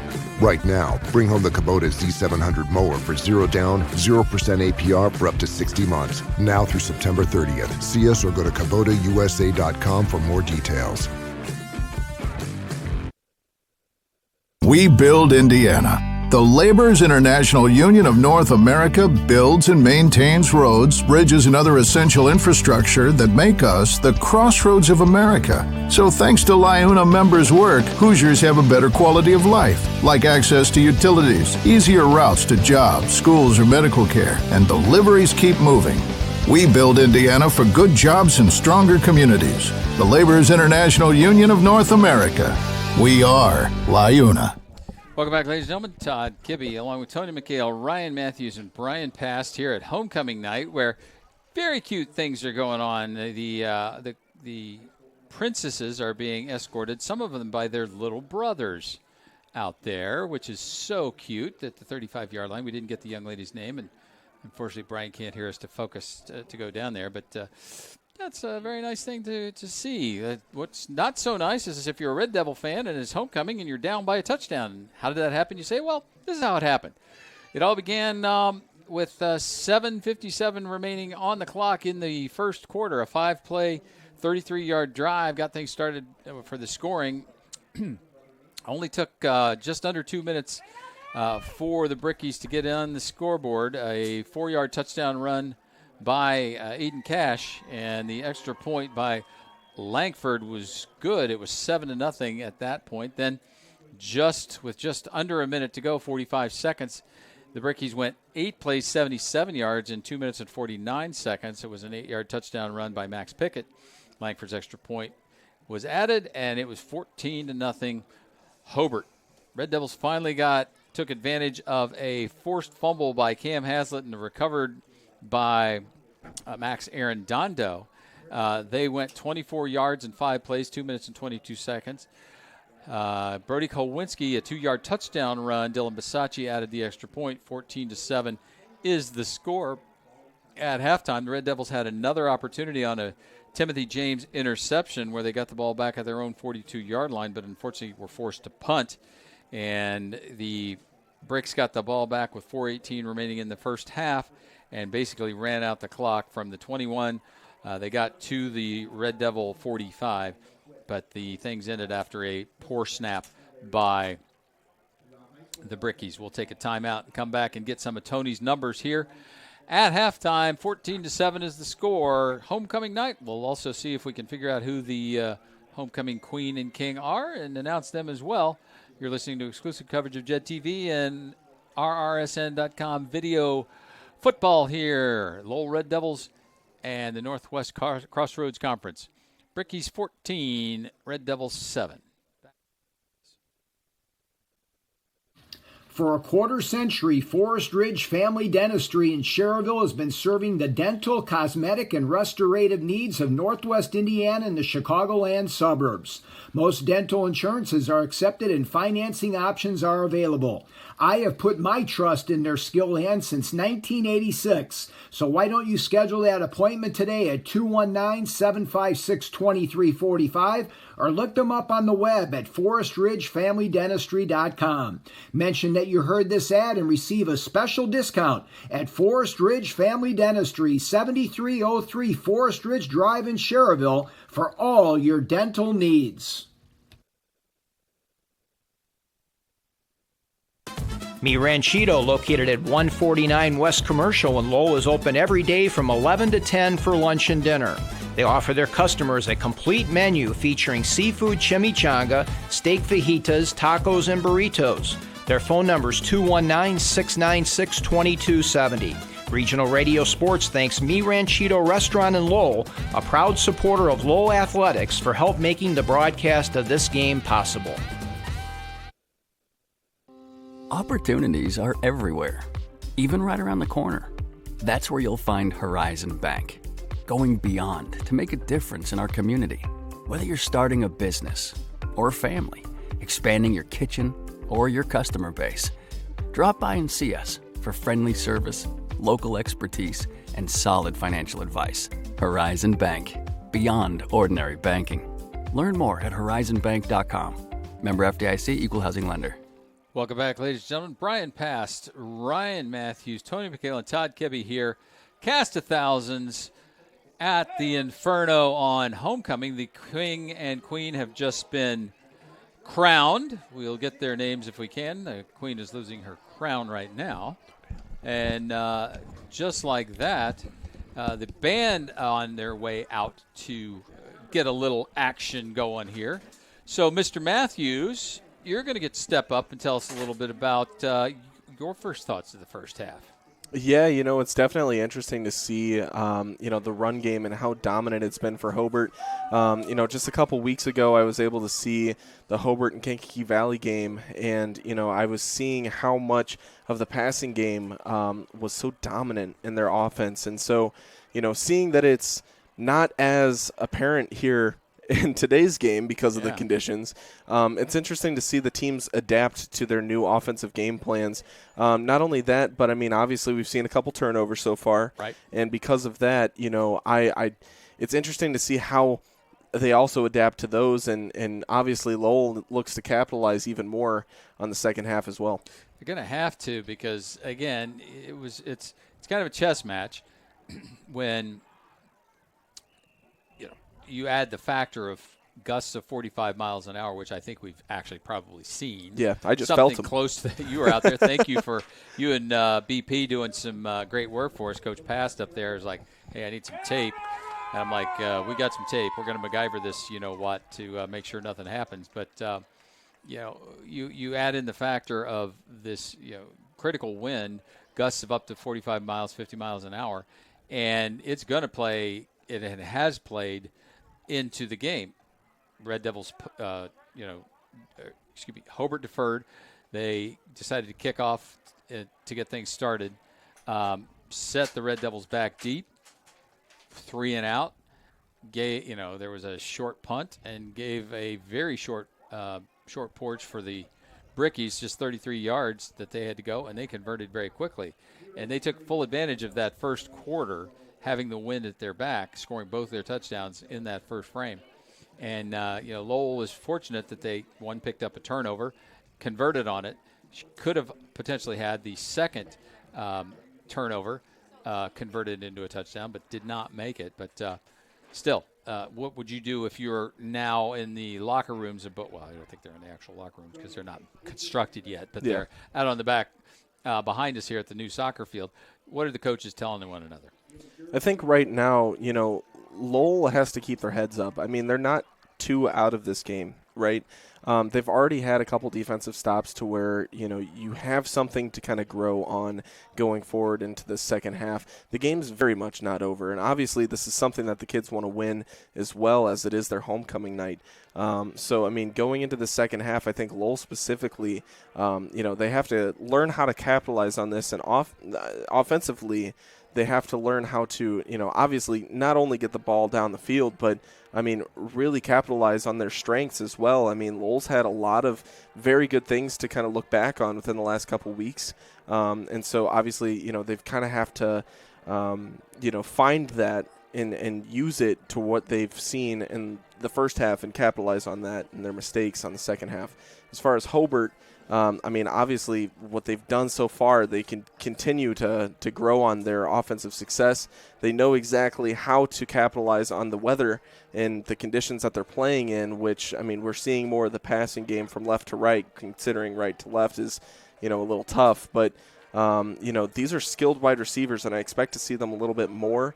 The one thing from Hobert's perspective that I kind of want to see them capitalize on the second half is that, Lowell's not playing any deep safeties. Mm-hmm. You guys have, commented on that in the first half, and I'm starting to kind of notice it even more now that I'm sitting next to you guys hearing it. But, I'm expecting them to kind of utilize that, and, I'm excited to see what happens with this passing game. How's the podcast going?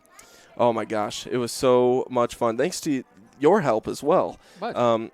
So we were able to get one of your friends on from NFL Films. Kayline Schounts was able to pop on, not this past week, but the week before. And I will say it was one of the most entertaining, interviews that we've done on the show within that first 30 minutes. And the rest of it was just so much fun. He's a very fun guy to be around, and I'm not going to lie to you. He kicked my butt when it comes to predicting those games. He knows his NFL teams because he's been around them for so long. Yeah, he has. So is he polite? Was absolutely. his P's and Q's? Because he's from Muncie. He's not really very well trained when he comes. He was definitely nice to us. Yes, we appreciate his time, and I think it's about time I have you on the podcast soon, huh? Anytime, man. I'll do it. I can talk forever. Hey, before we get Tony back on here, I want to do it now. We did, and Tony's, this is why he's the best. Of course. Everybody says that they have the A team. We have the T team, Tony and Todd. That's all we need. I should change my name. You bring in Matthews. Yeah. But as we were talking, he went over, grabbed the homecoming king and queen for 2024. The queen is Olivia Ottamanelli, and the king this year is Riley Hebel. So thank you, Tony, for going over and grabbing that. When we come back, we're going to listen to get some of Tony's numbers and understand what happened in that first half numeric-wise. We'll take a time out here and come back. You're watching exclusive coverage of Indiana high school sports here on the Regional Radio Sports Network and RSN.com video. Hobert 14, the Red Devils 7, back after these messages. Is anybody going to the game Friday night? If you're having a bad day because of bad coverage, call Premier Group, or we'll block you from disaster. Blue 42! Premier Group! Premier Group! Hut! Hut! The Premier Insurance Group, Auto Home Business Life. Jim Langan, owner, 829 East Commercial Avenue in Lowell, Indiana. Call them at 219-695-3031 or email them at jlangan@premiergrpins.com. Introducing Powers Health, a health system with a new name and a strong legacy of caring for families in our community. One with a tradition of advanced specialized services and a vision for the future. One with a commitment to medical excellence and compassionate care. Everything we do, everything we believe, powers health. Welcome back. Brian, Ryan, Tony and Todd. Yeah, that works. Hey, Tone, tell me some numbers. You don't like them, Todd. I'm not going to tell you. Okay. So the biggest difference is that Hobert ran 30 plays in the first half to Lowell's 20. Yeah. Before the last two bad snaps, Hobert had 21 carries for 120 yards. So they ended with 104 after the negative 16 on the bad snaps. Only 3 for 7, 17 yards passing. So this wind is definitely affecting what they like to do. But they're already 2/3 of the way to their rushing total, their season average rushing total. On the other side, Lowell has only 18 carries for 36 yards, 31 yards by Brody Klawinski, only 3 net yards for Thompson, 2 for Arredondo. The Red Devils are 2 for 2 passing for 9 yards. So we've seen it. It's just the interior linemen for Hobert right now are dominating this football game. And you see it with, we'll go back to it and we'll see how it happens in the second half. But without the threat of a passing game, because Lowell doesn't, and because of the wind, Hobart's taken Pickett, who normally would be a little bit, they basically added another linebacker to the football game. So they have no safety back. And what's happening is Lowell doesn't have plays designed to account for that fifth linebacker. Right. So they're getting dominated inside, and when they try and go outside, Pickett and friends are usually there to stop that play. So the plays that we did see that worked were little counteractions that got the linebackers in the defensive line going in the wrong direction. The play came back to the other side. So that's what Lowell's going to have to do is some sort of counter, because right now Hobert just has their ears pinned back and they're coming. Linebackers are hitting the inside linebackers hitting the A gap, and when you're one of your inside linebackers is Josh Diaz, 6'1", 245. Yeah. There's not a lot of people running through him. So and on the other side, tackle. Somebody tackle. Yeah, no kidding. Because it's Shear it's or arm Pickett tackles or Tatum. All three have been able to find a gap, find a hole, and go straight north and south. I mean, they're not going east. There's no east and west going on there, and they're not getting touched. I mean, and Hobert also in the second quarter 3 for 3 on fourth downs. So they eschewed, if you will, the punt, right, and converted. Even their last drive, 12 plays on the last drive that started at the 22, ended at the 39, but they just ate up a ton of time, right? Yeah, 4 minutes. So if you can hold the ball for that long while you're playing the disadvantaged side of the football field, it could be a long second half. Now, we always talk about Coach Kilmer being the master of the halftime adjustments. Mm-hmm. The issue with the beautiful yet incomplete new facilities that we have here, they're behind us on the soccer field with no lights. Right. So they're literally in the dark. So it's going to be tough to make adjustments when you don't have the ability, you don't have a whiteboard. I mean, you're looking at stuff on an iPad. So the key is going to be this first possession for Hobert, because Lowell's going to be kicking into the wind, we assume. So Hobart's going to end up with good field position. Right. And with the wind at their back, will Lowell be able to tackle Mr. Shearer or Mr. Tatum and get the ball back quickly? Because I really think just with Lowell's offense, you have to be within one score going into the fourth quarter when you get the wind. I would agree. So, again, this third quarter is going to be, the chess match that is. Red Devils still haven't appeared. They're on their way out now. Hobert on the field. We'll get the 3-minute stretch. Let's take our final timeout, come back with second half action here at the Inferno. Hobert 14, Lowell 7. Back right after these messages on rsn.com video, JED TV, and the Regional Radio Sports Network. We build Indiana. The Laborers International Union of North America are men and women building roads and bridges to get Hoosiers where they're going today and a new energy infrastructure that will keep Indiana competitive tomorrow.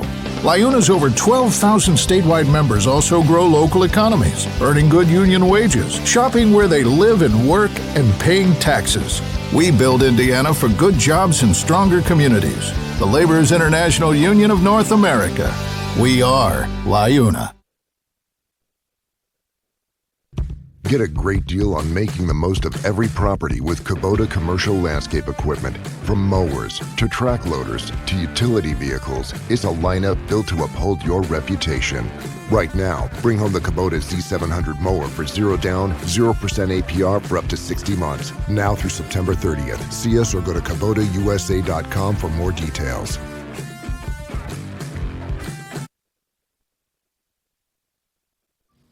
Folks, if you're like me, those pearly whites have seen better days. The skilled staff at Forest Ridge Family Dentistry can help with Lumi Bright chairside professional whitening. They're open Monday through Thursday with evening and Saturday hours to fit your schedule. Just think, in just 90 minutes, you can have a smile up to 8 shades lighter than when you walked in the door.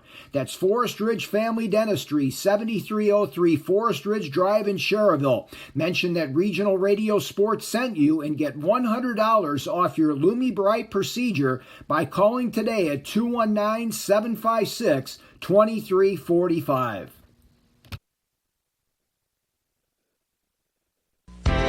State Farm Insurance asks if you're feeling stuck in a state of compensation stagnation. You know, another year with no raise. Then let State Farm help you get to a better state with a discount double check that can stretch your hard-earned dollars a little farther. They'll go through your car insurance to make sure you're getting all the discounts you deserve. Discounts could add up to 40% and put a few hundred extra dollars in your pocket. Discounts may vary state to state. Danny DeTola, 2449 45th Street, Highland, 963-4444. Andrea Harbin, 6504 U.S. Highway 6 Portage, 762-5514. And Rob Rodakis, 835 Lincoln Way Avenue, Valparaiso, 476-7444. Like a good neighbor, State Farm is there. Welcome back. The team here, Brian up top.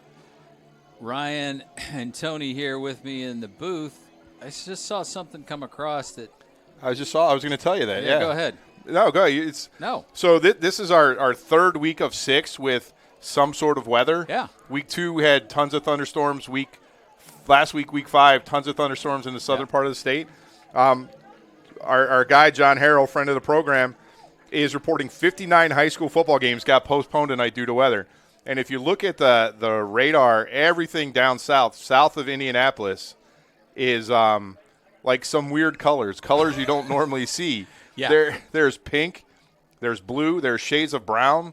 So, yeah, anything. By the way, did you see the guy who just got divorced? No. On TV? Was he the guy in his canoe? No, he wasn't the guy in the canoe. He was a guy whose ex-wife, who he just got divorced this week, and his ex-wife's name was Helene. Oh, no. And it was spectacular. But one of the things that he did when he wasn't talking about Helene, either the tropical storm, which, that's nothing to be joking about, or his ex-wife, was look at these colors. There are colors here that you don't normally see these colors. Yeah. And this was just a massive – I mean, people lost their lives. That's not funny, but no. The other thing is funny. But, oh, my gosh, it's just overwhelming. So here we are. Got 12 minutes up on the big board. 24 minutes to all right, here's our first confusion, Todd. Yeah. What direction's Lowell kicking? They are kicking with the wind. With the wind. So they are going to put it all on the line in the third quarter. Yeah. And you're right. And try and change this football game right now rather than taking the ball in the fourth quarter. They're going to try and pin Hobert deep, force some punts and turnovers here in the third quarter, and then hold on in the fourth quarter when they're playing against the wind. So Basacci puts a foot into it. It's going to go to Leonard at about the 2-yard line. He gets another return right up the gut to the 25, 26-yard line. Timothy James with the stop. Leonard's slow to get up. Bricky's good, relatively good field position. But it doesn't. I'm sorry, Todd. It doesn't matter if Lowell can't tackle. Exactly. So it's going to be 1st and 10 for the Bricks at the 26. First offensive possession of the second half. Yeah, so in the first half, Todd, Shearer, 9 carries, 58 yards. Tatum, 7 carries, 41 yards. As a team rushing, they had 9 first downs. Wow. And 2 to 3 plays for the Brick. More plays for the Brickies. There's a rush right off the right side, about 4 yards. It's going to go for Shear, the 5'10", 185-pound senior. Spotted just shy of the 30-yard line, so call it the 29. Gain of 3, second down and 7. But if you're able to pick up 4 or 5 yards on first down on a rush, yeah, you're in the catbird seat because eventually, with as Ryan mentioned at half, with Lowell playing without a deep safety, one of these screen passes is going to break. Nate Subsinski split to the right side. Peters now moves to the right as well. Bit of a high snap again. Shearer pulls it down. Nice job. Nice job by the defensive end that time. McNorton was out there along with Juan Perez. Back to the original line of scrimmage, so a loss of 3 on the play. It's going to be 3rd down and 10 back at the 26. But just a great job of setting the edge that time, something we really didn't see Lowell do in the first half. They got penetration, turned in, and Shearer didn't have anywhere to go. Hobert taking a little bit of time here getting this play in, Todd. 13 on the play clock, now down to 12. Everybody checking their wrists for the play, down to 6. Send the man in motion. High snap, way over his head. Still on the turf. Nice job right there to make sure nobody's going anywhere. It was Juan Perez, but that ball was way over Tatum's head, and Shearer pushed Tatum to, go get it, and knock the quarterback over. So the ball's all the way back to the 5-yard line. So maybe the wind gods are on the Red Devils' side. But Todd, that's 3 out of the last 5 Hobert snaps have been that's right. for a loss on the snap, not because of a running play or anything, just the snap. Ball's on the 6, so it's 4th and 30. And now Xander Langford stands at the O in Lowell. It's up. Max has got it at the 35. Can he get around one player? He does. He sheds him at the 25 to the 20. Into the red zone go the Red Devils. And there is a flag back all the way the far sideline on the 3-yard line. So, wow, if they're going to call that a block in the back, the first Hobert defender got there, and it wasn't really a push. It was just kind of illegal procedure. They're decline that. Yeah, they'll definitely decline that. So the Red Devils have the ball at the 19 on the bad snap. So a 23-yard punt, Todd, and a 12-yard return. 9:42. Here's a huge break for the Red Devils to get things started here in this second half. Tight formation. Vasco, the only receiver split to the right side. At the numbers at the bottom of your screen, the pitch goes to Colton Scott. Scott trying to get around the corner. There's headlock by Nick Dozer that time. There's no blockers out there, Todd. Yeah. They're just they seem to be able to overload the side and then come up. Colton Scott didn't have a chance. I don't care how fast the young man is. Yeah, loss of 3 back to the 22-yard line, so it's going to be 2nd down and 13. Red Devils have to take advantage of this. They got to get in the end zone. I mean, they tried to get him out on the edge quickly with that little pitch, but they're getting outnumbered. So if they come to the right side right now. Yep. Ball on the far hash. They send Aaron Dondo in motion. They fake to Aaron Dondo, come back to the left side. Nice job by Colton Scott to block for Kowinski. Kowinski gets hit out of bounds, and there's no flag on that one. Wow. That seemed to be a little bit egregious after he was out of bounds, but We're on the opposite side, so it's going to bring up a third down and short. They spotted it at what? About the 12, 13-yard line? But we have really good eyesight, Todd, and we're really good referees. Yeah, we're not that great at all. Third down, and I'm going to call it 3 at the 13. I mean, obviously 2-down territory, so open up the playbook. Arredondo now comes back in motion. Bit of a high snap for him. There comes Kolwinski trying to get behind some of that blocking, looking for first down territory. He's not going to get it. He might get the 10-yard line, which would make it 4th and 1. Let's see where they spot it. Yeah, they're just having trouble blocking on the interior right now, Todd. They sent Arredondo in motion so they would have another blocker on the edge, but there was 3 brickies through the line that just didn't give Klawinski a shot. It's at the 11, so it's going to be 4th and 2. I mean, the problem right now is you got the big man in the middle for Hobert, 6'7", 305, Tiajani. Normally you just kind of sneak this, but you got to move the big man. Kolwinski goes under center, mishandles the snap, and he loses it and has to jump right on top of it at the 10-yard line. He's not going to have enough for the first down. So the bricks hold. They get a huge break defensively, and ball goes over on downs just to the brickies. Too many mistakes, Todd, at this point in the season.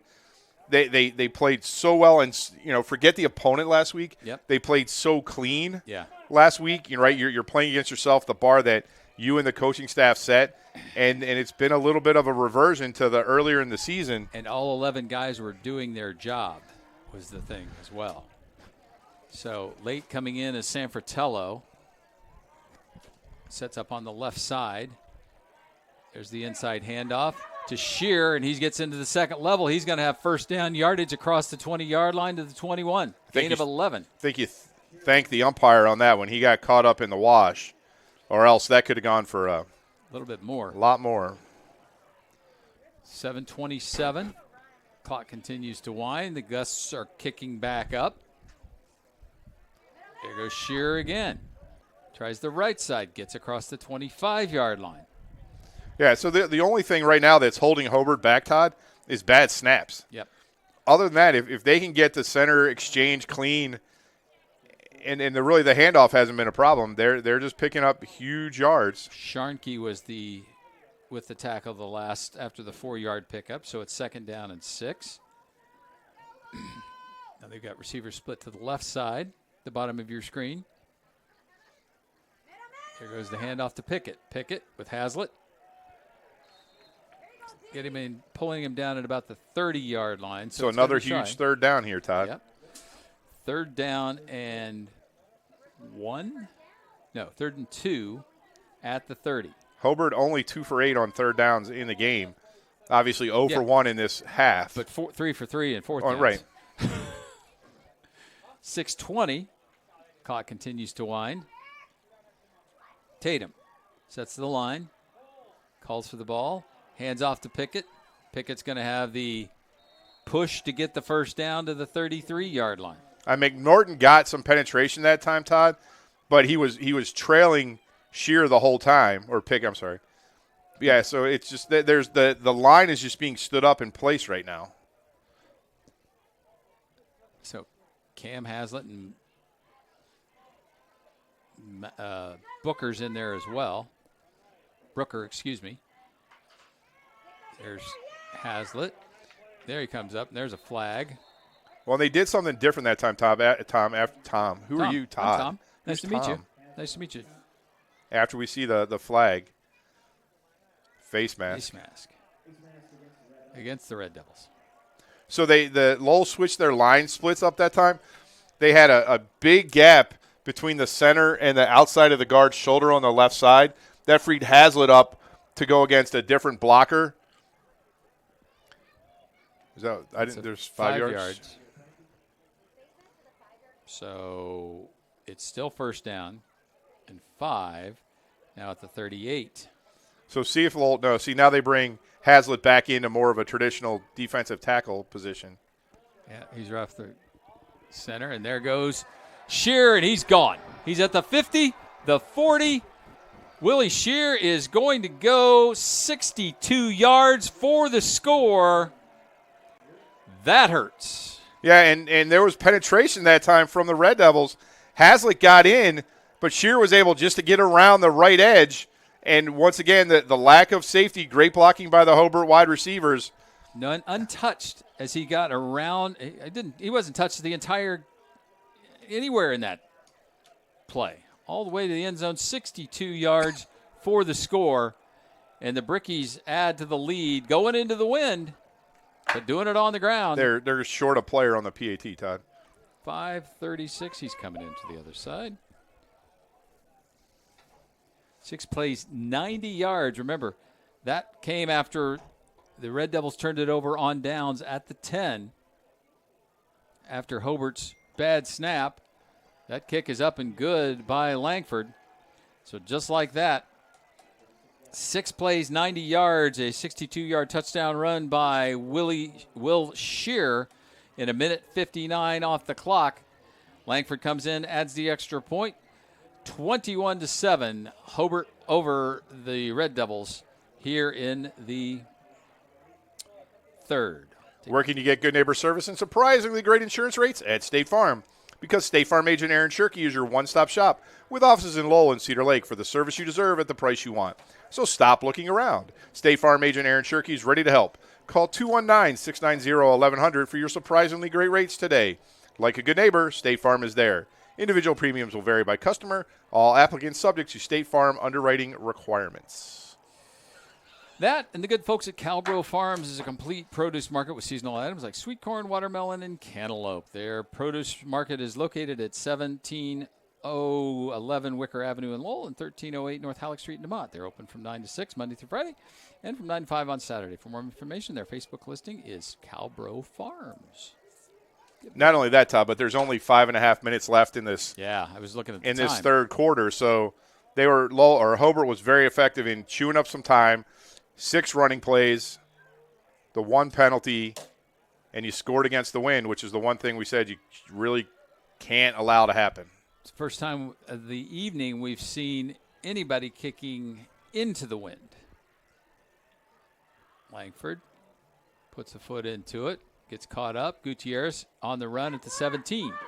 Comes out to the right side, trying to get around the corner. Tripped up nicely by number 12 for the Brickies. That's Nathan Subsinski. Yeah, so Lowell has to, they have to score now, Todd. Yeah. They will not be able to score 2 touchdowns against the wind the way that this football game is going. So they need to figure something out right now. I would love to see him come out and throw this ball. So ball in the near hash, which is what Coach likes because he can see everything happen right in front of him. Bo Eisen goes to the top of the screen near between the hash marks and the numbers. Arredondo in the split. They fake the handoff to Arredondo. Kowinski gets hammered. Just hammered. 66 and 62. That's Diaz and Castillo. Mason Booker's in there. Brooker right now, Todd. The senior, 6'1", 250 pounds. He's just getting beat. He's not able to block the person in front of him, and that's just blowing up the play. When the play side is to the left, there's just nowhere for the quarterback or these running backs to go. Kowinski got a yard. Now Colton Scott shifts over to the H-back on the left side, 8 on the play clock. Kowinski looks left, lets it fly, goes underneath, incomplete. There's that slant pattern you were talking about, Tony, to Bo Eisen. And Ryan's guy, Logan Peters, was the guy in that time. He had lined up as a defensive end and just got outside. Every time, it seems like they know what's going on. As the play flows to the side, they always have 1 or 2 more guys. Kowinski comes in with the play. 4:48. Clock stopped with the incomplete pass. I would say clock management is important, but now it's just field management. You got to get a first down here. Confusion between Scott and Kowinski. Comes to this side. There's no flag on that. Vasco was blanketed by Cale Schlosser. And really tough, though, because I'm really impressed with Dylan Hatchett. He he looked like he was going to come on a blitz. He didn't have any responsibilities man-to-man, so he was sitting in a zone. So the ball had to go over his head and then down into the receiver, and there's, Tom Brady's not making that throw. Yeah. So Dylan Bisacci stands inside his 15-yard line. Juan Perez late to the party, but sets up on the right tackle spot. Back deep is number 10. That's Aiden Leonard. Delay. Whistle prior to the snap. Back judge threw the flag. I think it's the delay of game. Yep. Delay of game. Yep. So they'll walk 5 back and make them punt from the 21-yard line. Bisacci's had a 57-yarder. He needs to get a foot into it here for sure. Needs to get the ball in the air a little bit. It'll travel. There's the snap. That's a quick drop, and he was getting rushed, and it will roll out of bounds at the Hobert 46. Jalen Williams went in unimpeded and forced that quick drop and half-footed kick. Yeah, just a great rush by him, and just what the defense has been doing all night. 1st and 10 for the Bricks at the 46, their own 46-yard line. 4:35 remaining here in the third. Hobert up 21-7. Yeah, only 33 yards on that punt, Todd, with the wind and the roll. I mean, you need a 55, 60-yard punt to keep it going. Wind looks like it's picked up again, and we're basing that on the particles in the air floating across from left to right. There's the snap, handoff to Shear. Shear dances around, gets across the 50-yard line, down to the 49. I mean, Juan Perez was just getting held like nobody's business at that time. Offensive lineman had his hand on his back with a handful of jersey. Referees are like, we have dinner reservations tonight, and we're getting out of here. Yeah, Mason Brooker and Colton Scott, with the tackle.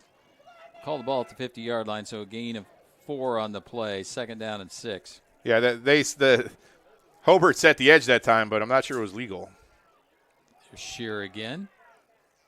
He's just picking his way through. Yeah. McNorton's going to get the stop along with Sharnke at about the 47-yard line. He's just running through people. Yeah. Like it's almost like he's on a bus and he's just watching people go by him, and then he goes forward and picks up 3, 4, 5 yards. Yeah, there's no east and west to these guys, that's for sure. 3:39 now. Clock winding. They'll be content to run this ball, run out the quarter. Yeah, I don't see why they wouldn't at all. Tatum pulls it, calls his own number, and gets down close to the 45. So it's going to be a yard short. McNorton with the stop. So what do you say, Todd? Ball game right here? You got to stop them? Have to. I mean, because if they get this first down, they'll be able to run, just with another series of 4 downs, they'll be able to run it down to the end of the quarter. And then they flip the field, and the wind's going to be right in your face again. Certainly hasn't seemed to hurt the guys in white and purple tonight. There goes the tush push, and there he goes right up the gut. It's going to be a touchdown. Alex Tatum, touchdown saving tackle. He's down at the 2-yard line. Colton Scott. There's a flag back at the 38-yard line, 37-yard line. Coach Kilmer's about as fired up as I've ever seen him. But that was similar to the play we saw in the first half. It was. It was the Philly tush push, and Tatum just popped right out of there. Nobody's wrapping up. So it's a weird place for a holding call, but it's gonna be a procedure call. Oh, sideline warning. That's so. Whatever. Yeah, right. So it's 1st and goal now at the 2. Yeah, timeout, Coach Kilmer. Did you miss the start of the fall semester at Ivy Tech Community College Lake County? You can still enroll in classes to begin in October. Our next set of 8-week classes start October 21st. This means you have time this year to earn credits towards your degree or certificate. Whether you're fresh out of high school or a working adult, Ivy Tech has flexible programs that fit your schedule and budget. Visit ivytech.edu to enroll or apply. Call 219-392-3600 or visit any of our locations in Crown Point, East Chicago, or Gary. Let Ivy Tech be your first step to success. Personal injury attorney David Cox proudly supports region football and wishes the Hobert Brickies and all our region teams the best of luck this year. We hope that you never need his services, but if you're hurt in a wreck, call Cox. Attorney Cox is a life member of the $1 Million Advocates Forum and is dedicated to representing seriously injured victims of negligence and getting fair and just results. For a free consultation and to discuss the best game plan in your case, call or text 219-CALL-COX, which is 219-225-5269, or check him out online at davecoxlaw.com. Cox Law Offices located at 8792 East Ridge Road in Hobart. So, how are we doing, Ryan? We doing good? I know. I've never had a critic sitting in the booth with us. I know. I mean, it's to take this down and let him see. So 2:42 on the clock. It's 1st and goal at the 2-yard line. You need a bad snap here, Todd, I guess is kind of the only thing you're looking for. Everybody's tight, so it looks like they may try the push again. There goes Cash off the right side, and touchdown. Touchdown, Brickies. Aiden Cash with his second touchdown of the night. Another 2-yard run for him. I guess there's a joke in there somewhere about him being money, but cash money, baby, cash money. He had a 4-yarder in the first, cut it in half this time here in the third. 2:39 on the clock. In to attempt that extra point will be Xander Langford. That was just a 5-play, 54-yard drive. And another 4th down conversion. So they're 4 for 4, aren't they? Yep. 2-yard touchdown run. Peters with the snap. Kick is up and good.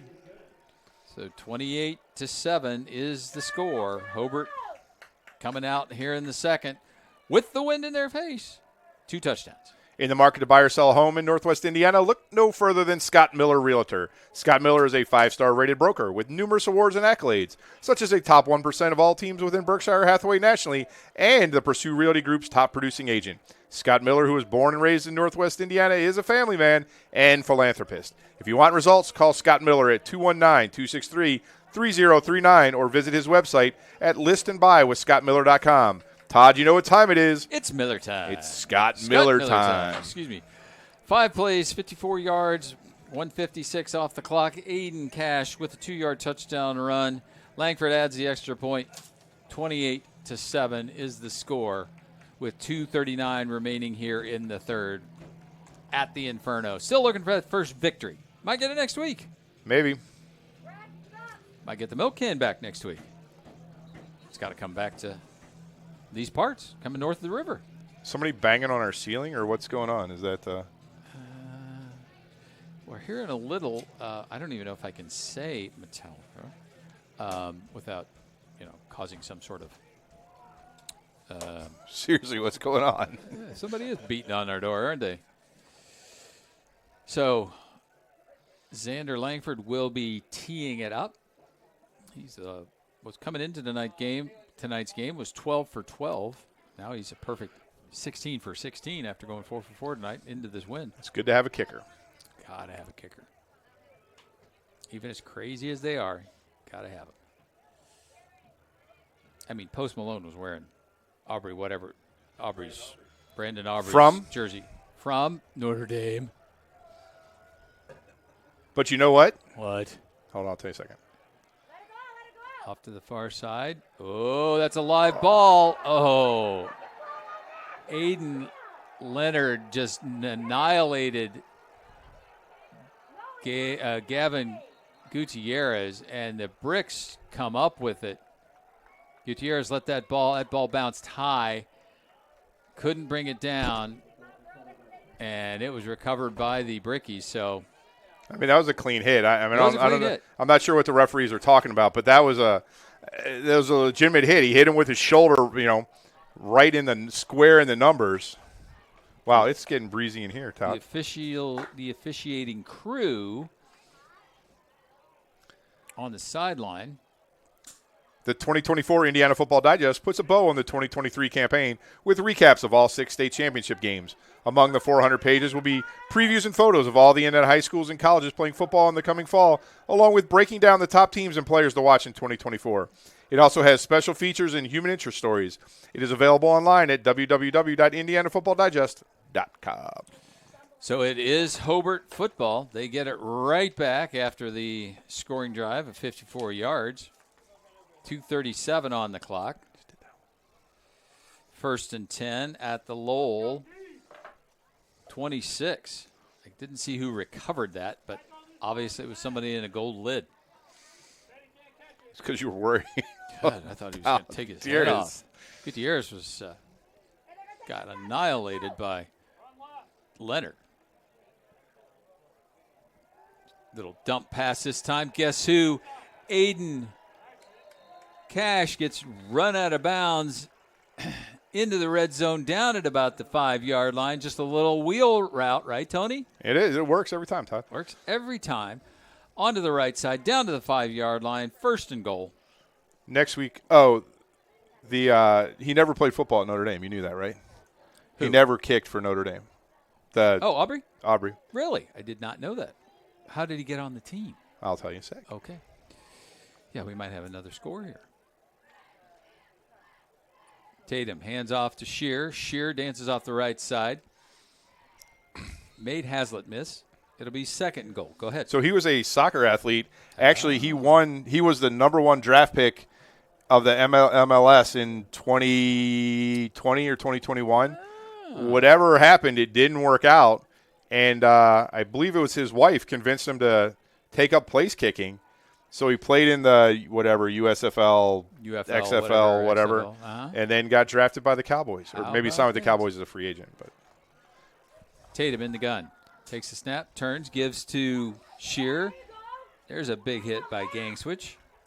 But unfortunately, he's taking the place of my guy, Justin Tucker, who's needs to retire. Love you, buddy, but you need to retire. You're not kicking well at the moment.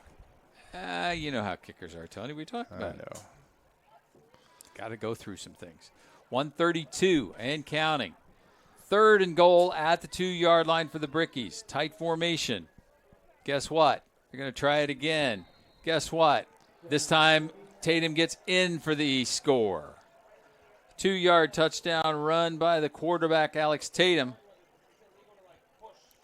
Can't score 3 touchdowns against the wind, Todd. It's just, wow, not good.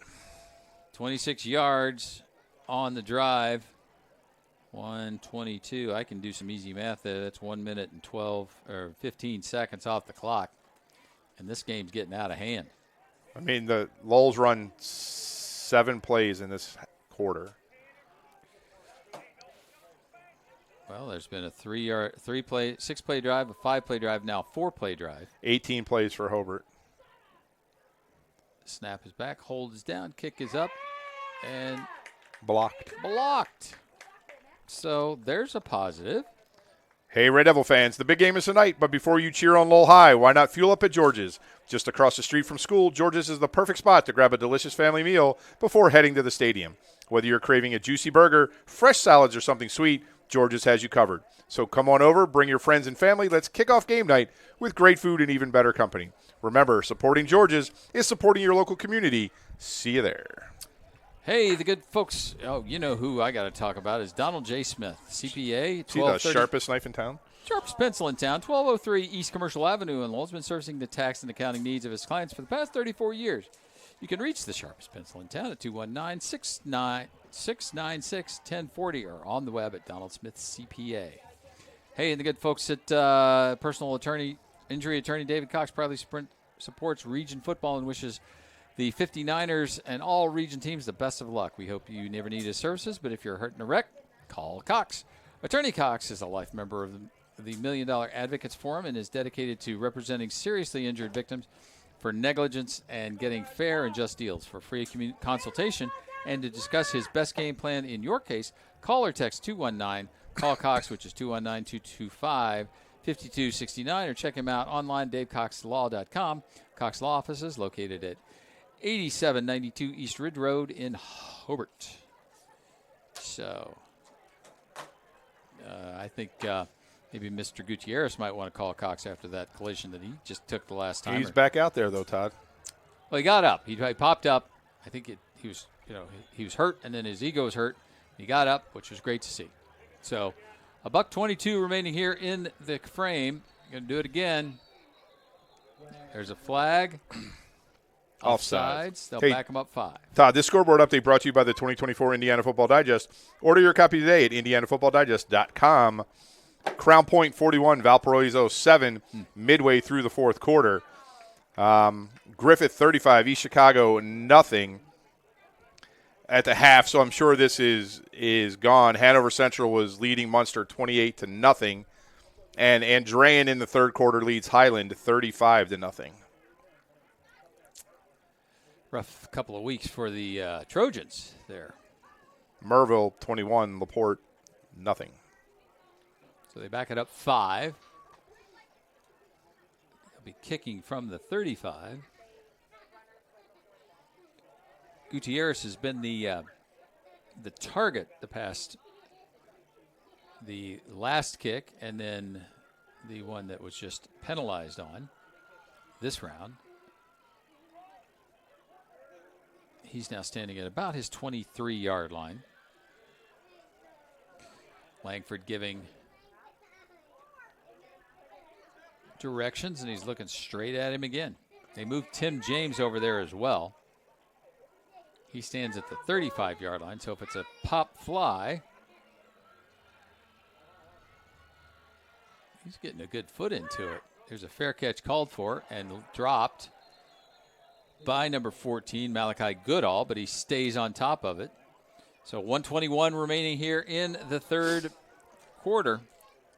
So this is dig deep time, Todd. You came out at halftime expecting to make a difference, especially after you got that turnover deep in Hobert territory on their first possession of the second half. Yep. And I'm not really sure what happened, but this game has turned on its head with 3 Hobert touchdowns in the third quarter against the wind. A mishandled snap led to all of those on 4th down and 2. And Brody Kowinski had to fall on the ball at the 10. He needed to get to the 9, couldn't do it, so the ball went over on downs, and since that moment, things have gone south. Kowinski running for his life. Goes down, sacked by number 62, Castillo. Just nowhere to go right now for the offensive line the Red Devils. Just disappeared. I mean, last week they had 2 runners that were over 100 yards each. That was both Thompson and Kowinski. And then this week it's just like 180. Yeah. Loss of 3 on the play back to the 28. 2nd down and 13 for the Red Devils. Empty backfield. 4 receivers to the right side. That's the way they're looking. Tip ball. Arredondo catches it. Makes one man miss. Spins and can't get out of the arms of the stud, number 31. Stud's his position, ladies and gentlemen. Nick Dozer. I mean, there was 2 guys, two brickies there and a third on his way. Just no chance for that play to work at all. No gain on the play. It's going to be 3rd down and 13. Going to be the last play of the quarter unless it's an incomplete pass or the clock stops. But it's down to 8 seconds. Kowinski sets the line. Drops back. Steps up. Got a man. Lets it fly. Over in the middle. It's Sharkey. Sharkey converts the catches. Makes a shift to catch the ball and comes up with it down at the 28-yard line. Zeros on the clock. Will flip it around and bring it back down this way, but all the way down to the Hobert 28-yard line. So from 128 to the other 28, it's going to be 1st and 10 Red Devils. How about that? Maybe they're going to make it hard on themselves. Maybe. Looking to lead with purpose? Rooted Influence by Ryan Lutz is the game changer you've been waiting for. Dive into the gripping story of a football coach determined to prove his doubters wrong and a former quarterback struggling to reclaim his life. Together, they discover the true essence of leadership. Rooted Influence, a journey of resilience, redemption, and finding the root of lasting leadership. Whether you're on the field or off, this book will inspire you to lead with impact. Get your copy today. Available on Amazon or go to ryanspencerlutz.com for more information. 44 yards on the pass. I think that equals Kowinski's longest pass of the season to Sharnke as well. Imagine that. So now they've got 2 44-yarders, but that brings a little life to the homecoming crowd here. It does, Todd. But another great pass rush by Hobert, and just Brody Klawinski was able to step up and put everything he had behind that ball. Got it right over the safety's shoulder, and a great catch by Sharnke, because that was not open by any means. No, it was an adjustment that he made to put himself in position to catch that ball, and there was a bricky right all over the back of him as well. So 12 minutes on the board. 4th play of the drive coming up. 1st and 10 for the Red Devils. Now they are going into the wind for this 4th and final frame. Wait, the referee's not in position. Neither the white hat nor the back judge were ready to go. The other 22 people on the field were like, "Hey, let's play. Let's get this thing rolling. We got some good mojo here."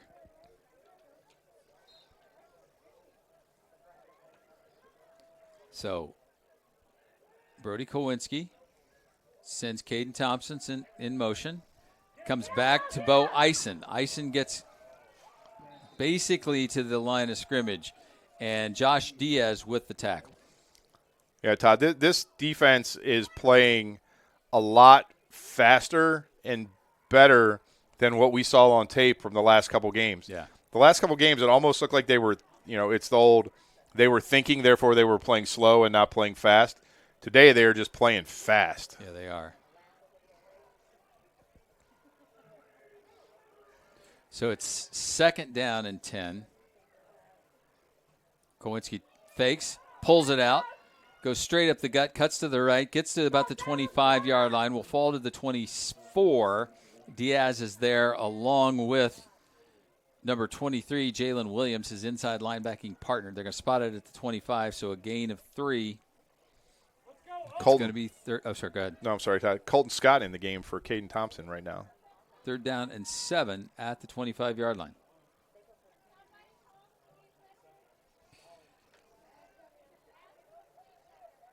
All right. I mean, it's just 4 down linemen for the Brickies, and they are just dominating this offensive line. Rolling to his right. Here comes the pressure. That's a penalty. Can't call. You got to call that. Isn't that a course collar? I mean, the referee was standing right there. He grabbed him by the back of his jersey. Dropping him down was Cash. Aiden Cash. That's the 2nd time he's gone after him and gotten him by the collar. So, but you look that time, Diaz came on the blitz. So I think everybody blocked to the inside, freed up Cash to get around and go to the outside and cut off that edge for Brody Klawinski. Ball rests at the 32. They need to get to the 18. It's 4th and 14 for the Red Devils. Ball on the far hash. Under 10 to go. Kowinski drops straight back. Steps up. Rolls to his left. Here comes the pressure from the backside.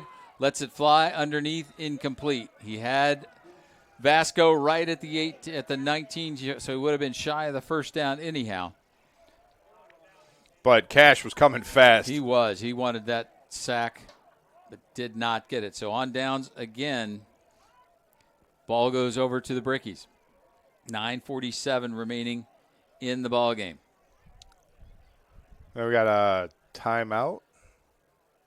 Do we have a timeout? Or I don't know. Well, let me let you there. The Brickies are just gathering it. And here they come. They were just taking their good old time. Yeah. They go straight to the line of scrimmage. Ball rests at the 32-yard line. So with the wind at their back in 9 minutes and 47 seconds and a very big lead of 27 points, Hobert in command here at the Inferno. Pickett, left side. He'll drag a couple of Red Devils along. That's McNorton on the tackle. I mean, I think he's the bright spot of the day for Lowell. He's had a really good football game, kind of stepping in for Aiden Wogelmuth. The injured Aiden Wogelmuth. Yeah, so pick up 6 on the play, 2nd down and 4 for the Brickies. There's the handoff. This time the right side, flags fly. Pickett still driving. He ran over a couple of Red Devils. That was Levi Snope and Zach Sharnke that he ran over.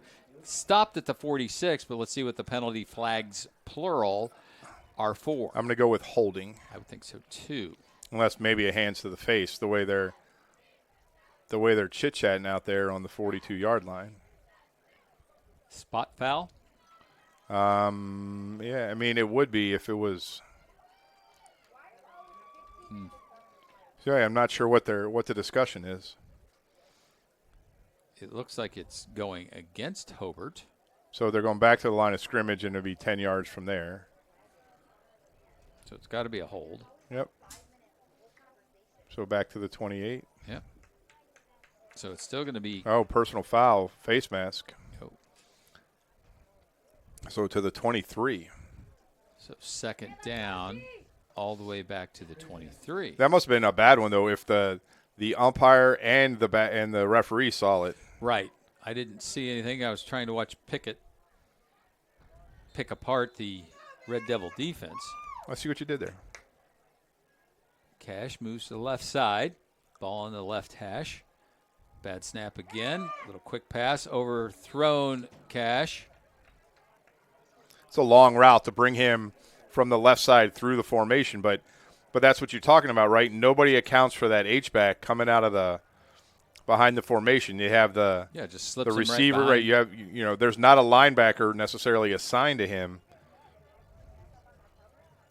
Third down and 19. Ryan, are we keeping you up? Saw that yawn there, my friend. No, I didn't. Okay, didn't see that. Third down and 19. I know Vince is he's. So you got Colton Scott as the safety, Todd. Here comes the pressure. A little screen pass. They get it to Cash. Cash on the left side. Timothy James getting pulled along.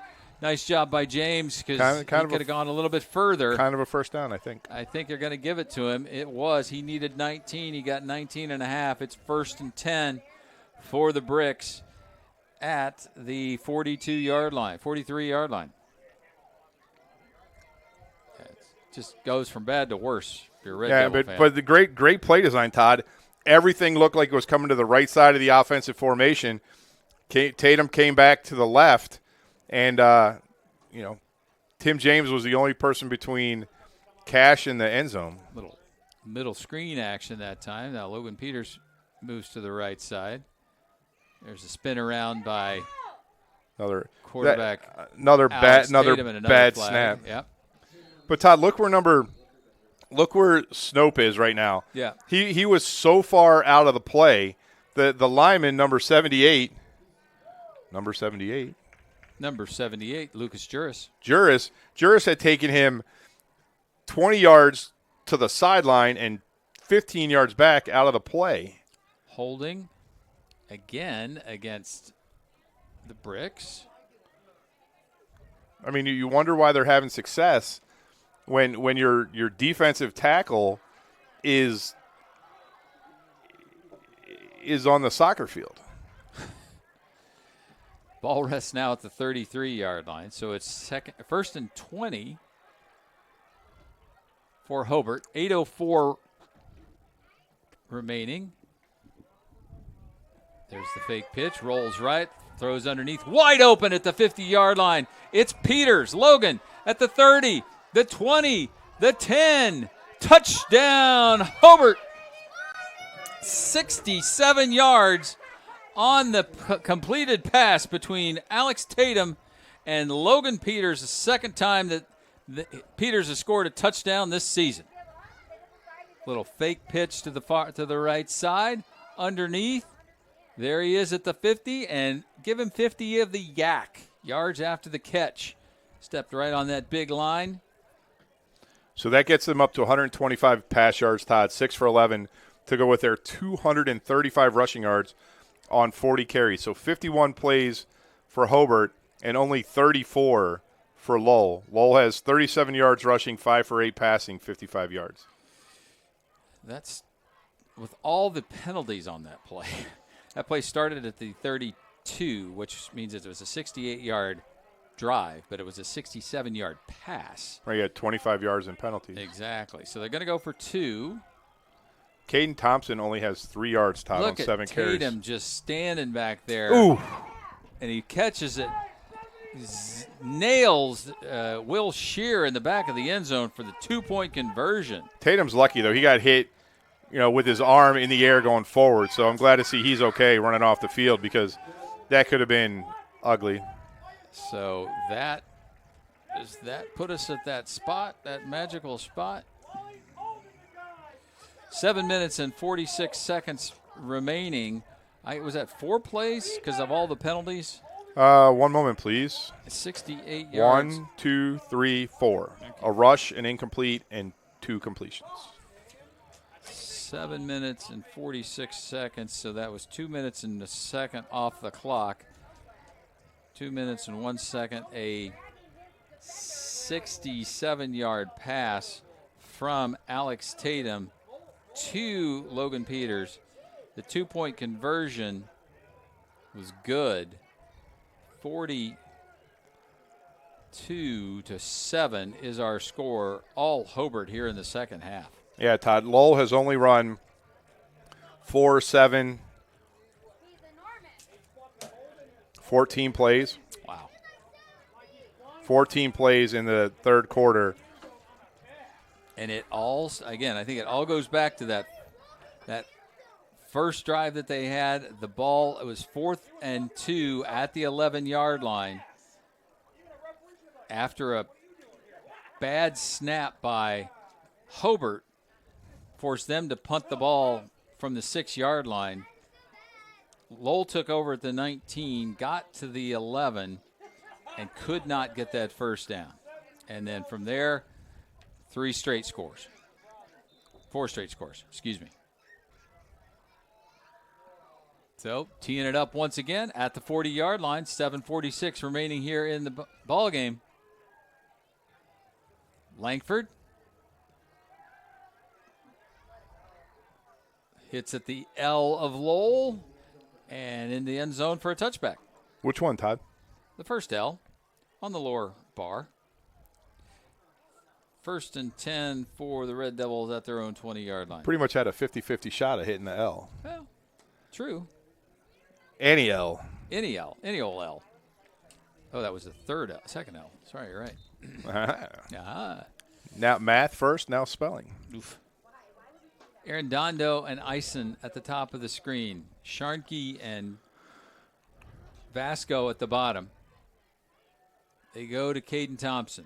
There's a flag. I think there's a face mask. So, Todd, if that counts, that's Thompson's first carry in the second half. Wow. Colton Scott had 1, and the rest were all Brody Klewinski. They're winding the clock. Yeah, we're at 35, right? 35. So it'll keep going. Yeah, it's a face mask call against Hobert. So that'll give him a first down. Or no, it won't. Should. It's only a 5-yarder. But why is he at the 26? Yeah, they gave him the run and the. Okay, so 1st and 4. There goes Thompson, his second carry of the night, or the carry of the second half. That one's enough for a first down. Seeing some new numbers out there for the Brickies. To the 34-yard line, gain of 8. Even John didn't have a lot of enthusiasm for that one. I was going to say, first down, Red Devils. I think we're seeing John. We got to find that energy for him. Maybe next week. The milk can game, the old milk can game. Arredondo goes in motion. They fake it. Kowinski calls his own number. And here come the troops. First there was number 8, I believe. Justin Eck. Yeah. So right now, Todd, 29 carries for Lowell, 48 yards. Oof. They are at 103 yards of total offense right now. Ouch. 5:35 remaining. Second down and call it 8. Kowinski makes one guy miss. He'll get close to the 40. They'll stop him they'll spot it at the 39. So what is it going to be? 39. So it's going to be 3rd down and 5. Need to get to the 44-yard line. Think they'll throw the ball? 5 minutes to go. I don't think so, because it won't even stop the clock. Yeah, but running is not going to get you the first down. Gavin Cataldo now. The far side. They try to Thompson. He goes east and west. He'll get to the 42-yard line. Wrapped up pretty quickly there by Vontrell Jones. So a gain of 3. It's going to be 4th and 2.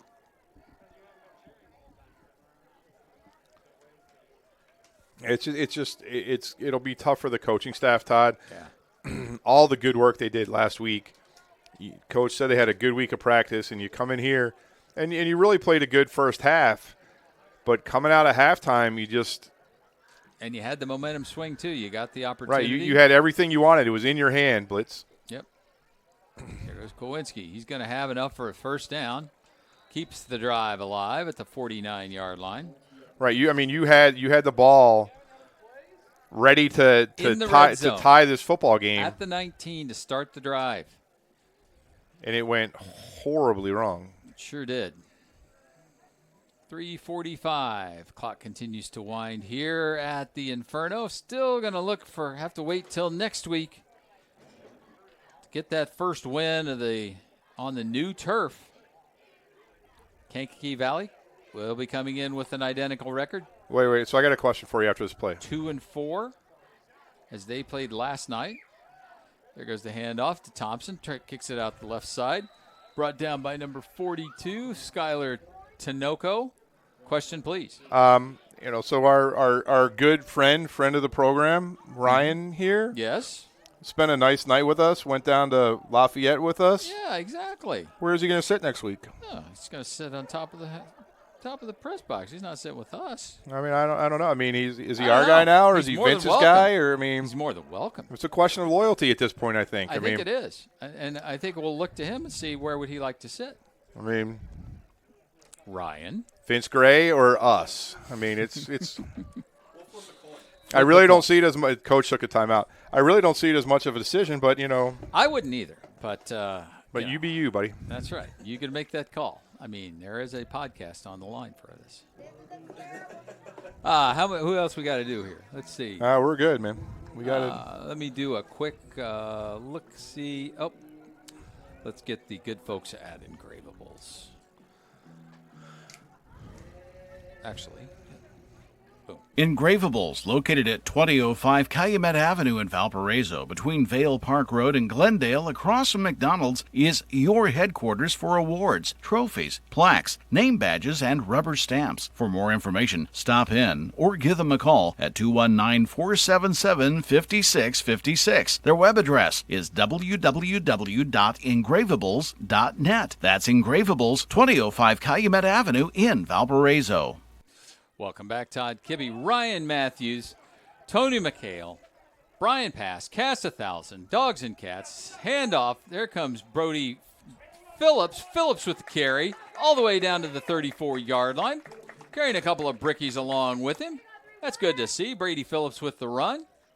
First down, Red Devils. First down. 3 first downs on this drive, Todd. 8th play of the drive coming up at the 34-yard line. Gained 11 on that play. 1st and 10. Kowinski still out there. Should have a offense sides there. I guess they keep it in their pocket.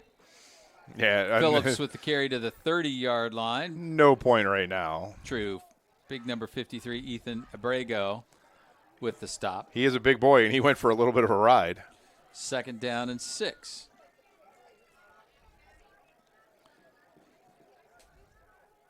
Got to believe that you got to have those long drives. This is the long drive that they've been talking about. There's Phillips gets racked up quickly by Aiden Ruiz.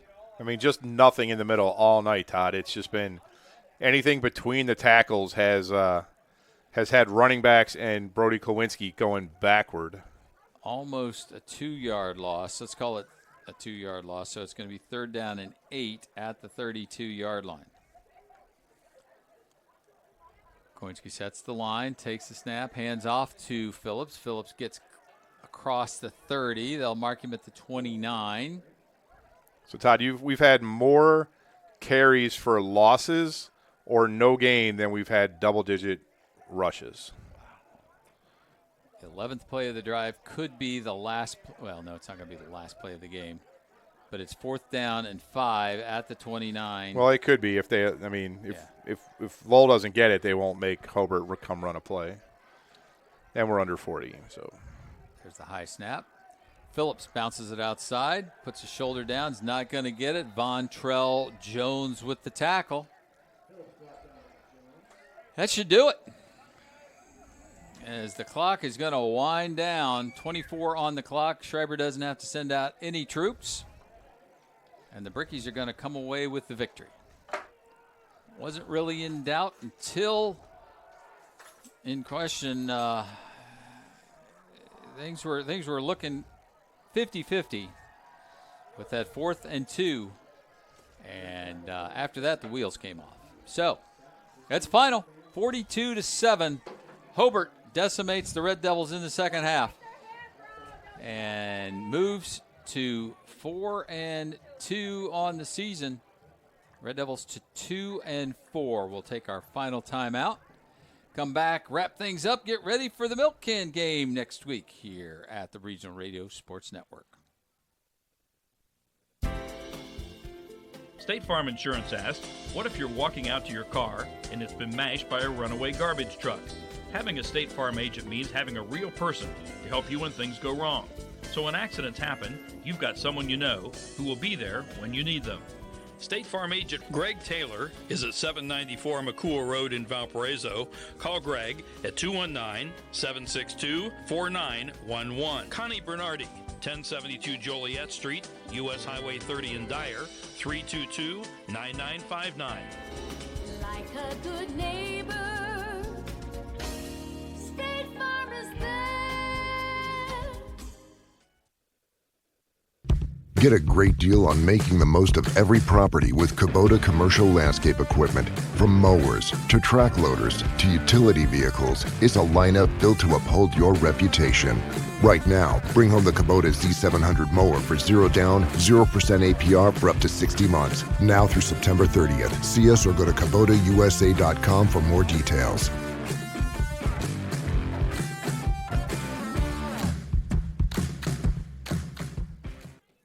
Welcome back, Todd Kibbe, Tony McHale, Ryan Matthews, and Brian Pass. 42-7, the final. Hobert comes. Lowell spoiled the Trojans. Trojans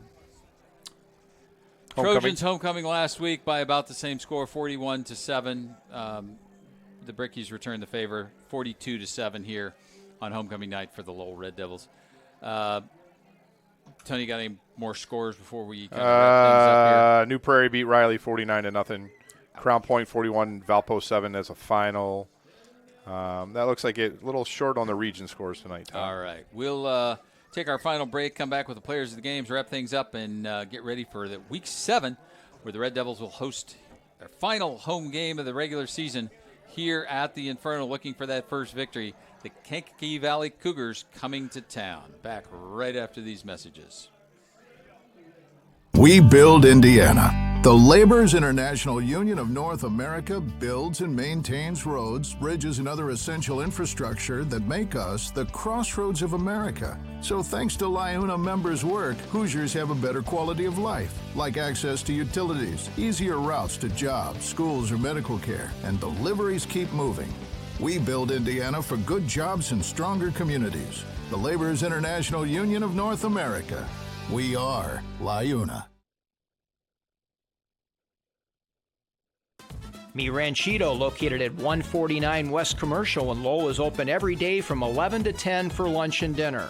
They offer their customers a complete menu featuring seafood chimichanga, steak fajitas, tacos, and burritos. Their phone number is 219-696-2270. Regional Radio Sports thanks Mi Ranchito Restaurant in Lowell, a proud supporter of Lowell Athletics, for help making the broadcast of this game possible. Welcome back, ladies and gentlemen. Todd Kibbe, Tony McHale, Ryan Matthews, and Brian Past. Wrapping things up here. We got to name some players of the game, Tony. It's going to be pretty easy for Hobert.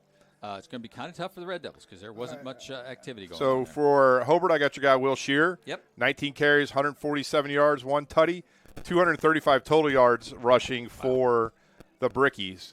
I think, Todd, for Lowell, I got to go with the guy who stepped in at linebacker, had a great game, number 15, the junior Thomas McNorton III. Mm-hmm. And, I mean, a lot of young players out there for Lowell. I think a lot of them played well tonight. And they just have to regroup, get ready for the Cougars of Kankakee Valley next week. The Cougars with the K. So that will do it here. We want to thank all the great folks at Lowell High School, the athletic director, Patty McCormick, assistant AD, Michael Magley, very much helping us out here, athletic secretary, Karen Mize, and head coach, Keith Gilmer. For the Hobert, Coach Eric Schreiber and the entire Brickies athletic department. Tanya Condry back at the RSN Nerve Center on Yearling, collecting, compiling, and collaborating. You're shaking your head no. Why? Carl Anthony Towns got traded. What are you doing?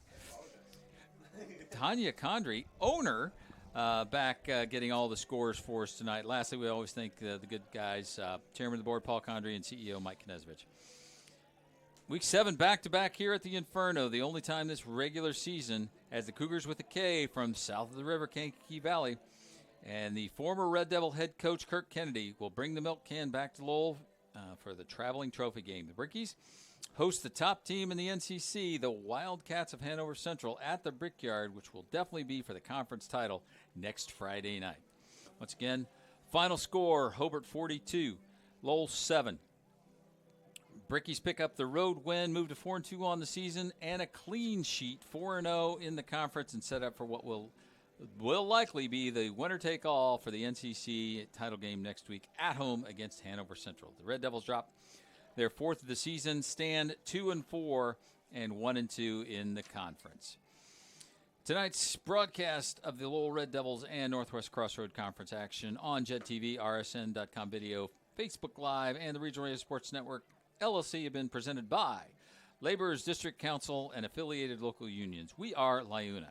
State Farm Insurance, like a good neighbor, State Farm is there. Ivy Tech Lake County with locations in Crown Point, East Chicago, Gary, U.S. Marines, Engravables in Valparaiso, Horizon Bank with 8 branches in Porter and LaPorte counties, McCullough Implement Company on West 181st Avenue in Lowell, State Farm agent Aaron Shirkey with offices in Lowell and Cedar Lake, Mi Ranchito Restaurant located on West Commercial Avenue in Lowell, Langen Realty for all your realty service needs, George's across from Lowell High School, open 7 days a week. Donald J. Smith, CPA, the sharpest pencil in town. Calbro Farms, a nursery and garden located on North Halleck Street in DeMont. Cuban Networks, your technology advocate. Powers Health. Premier Insurance Group, a Lowell company by Lowell people. Attorney David Cox of the Cox Law Offices in Hobert. Forest Ridge Family Dentistry in Cherville.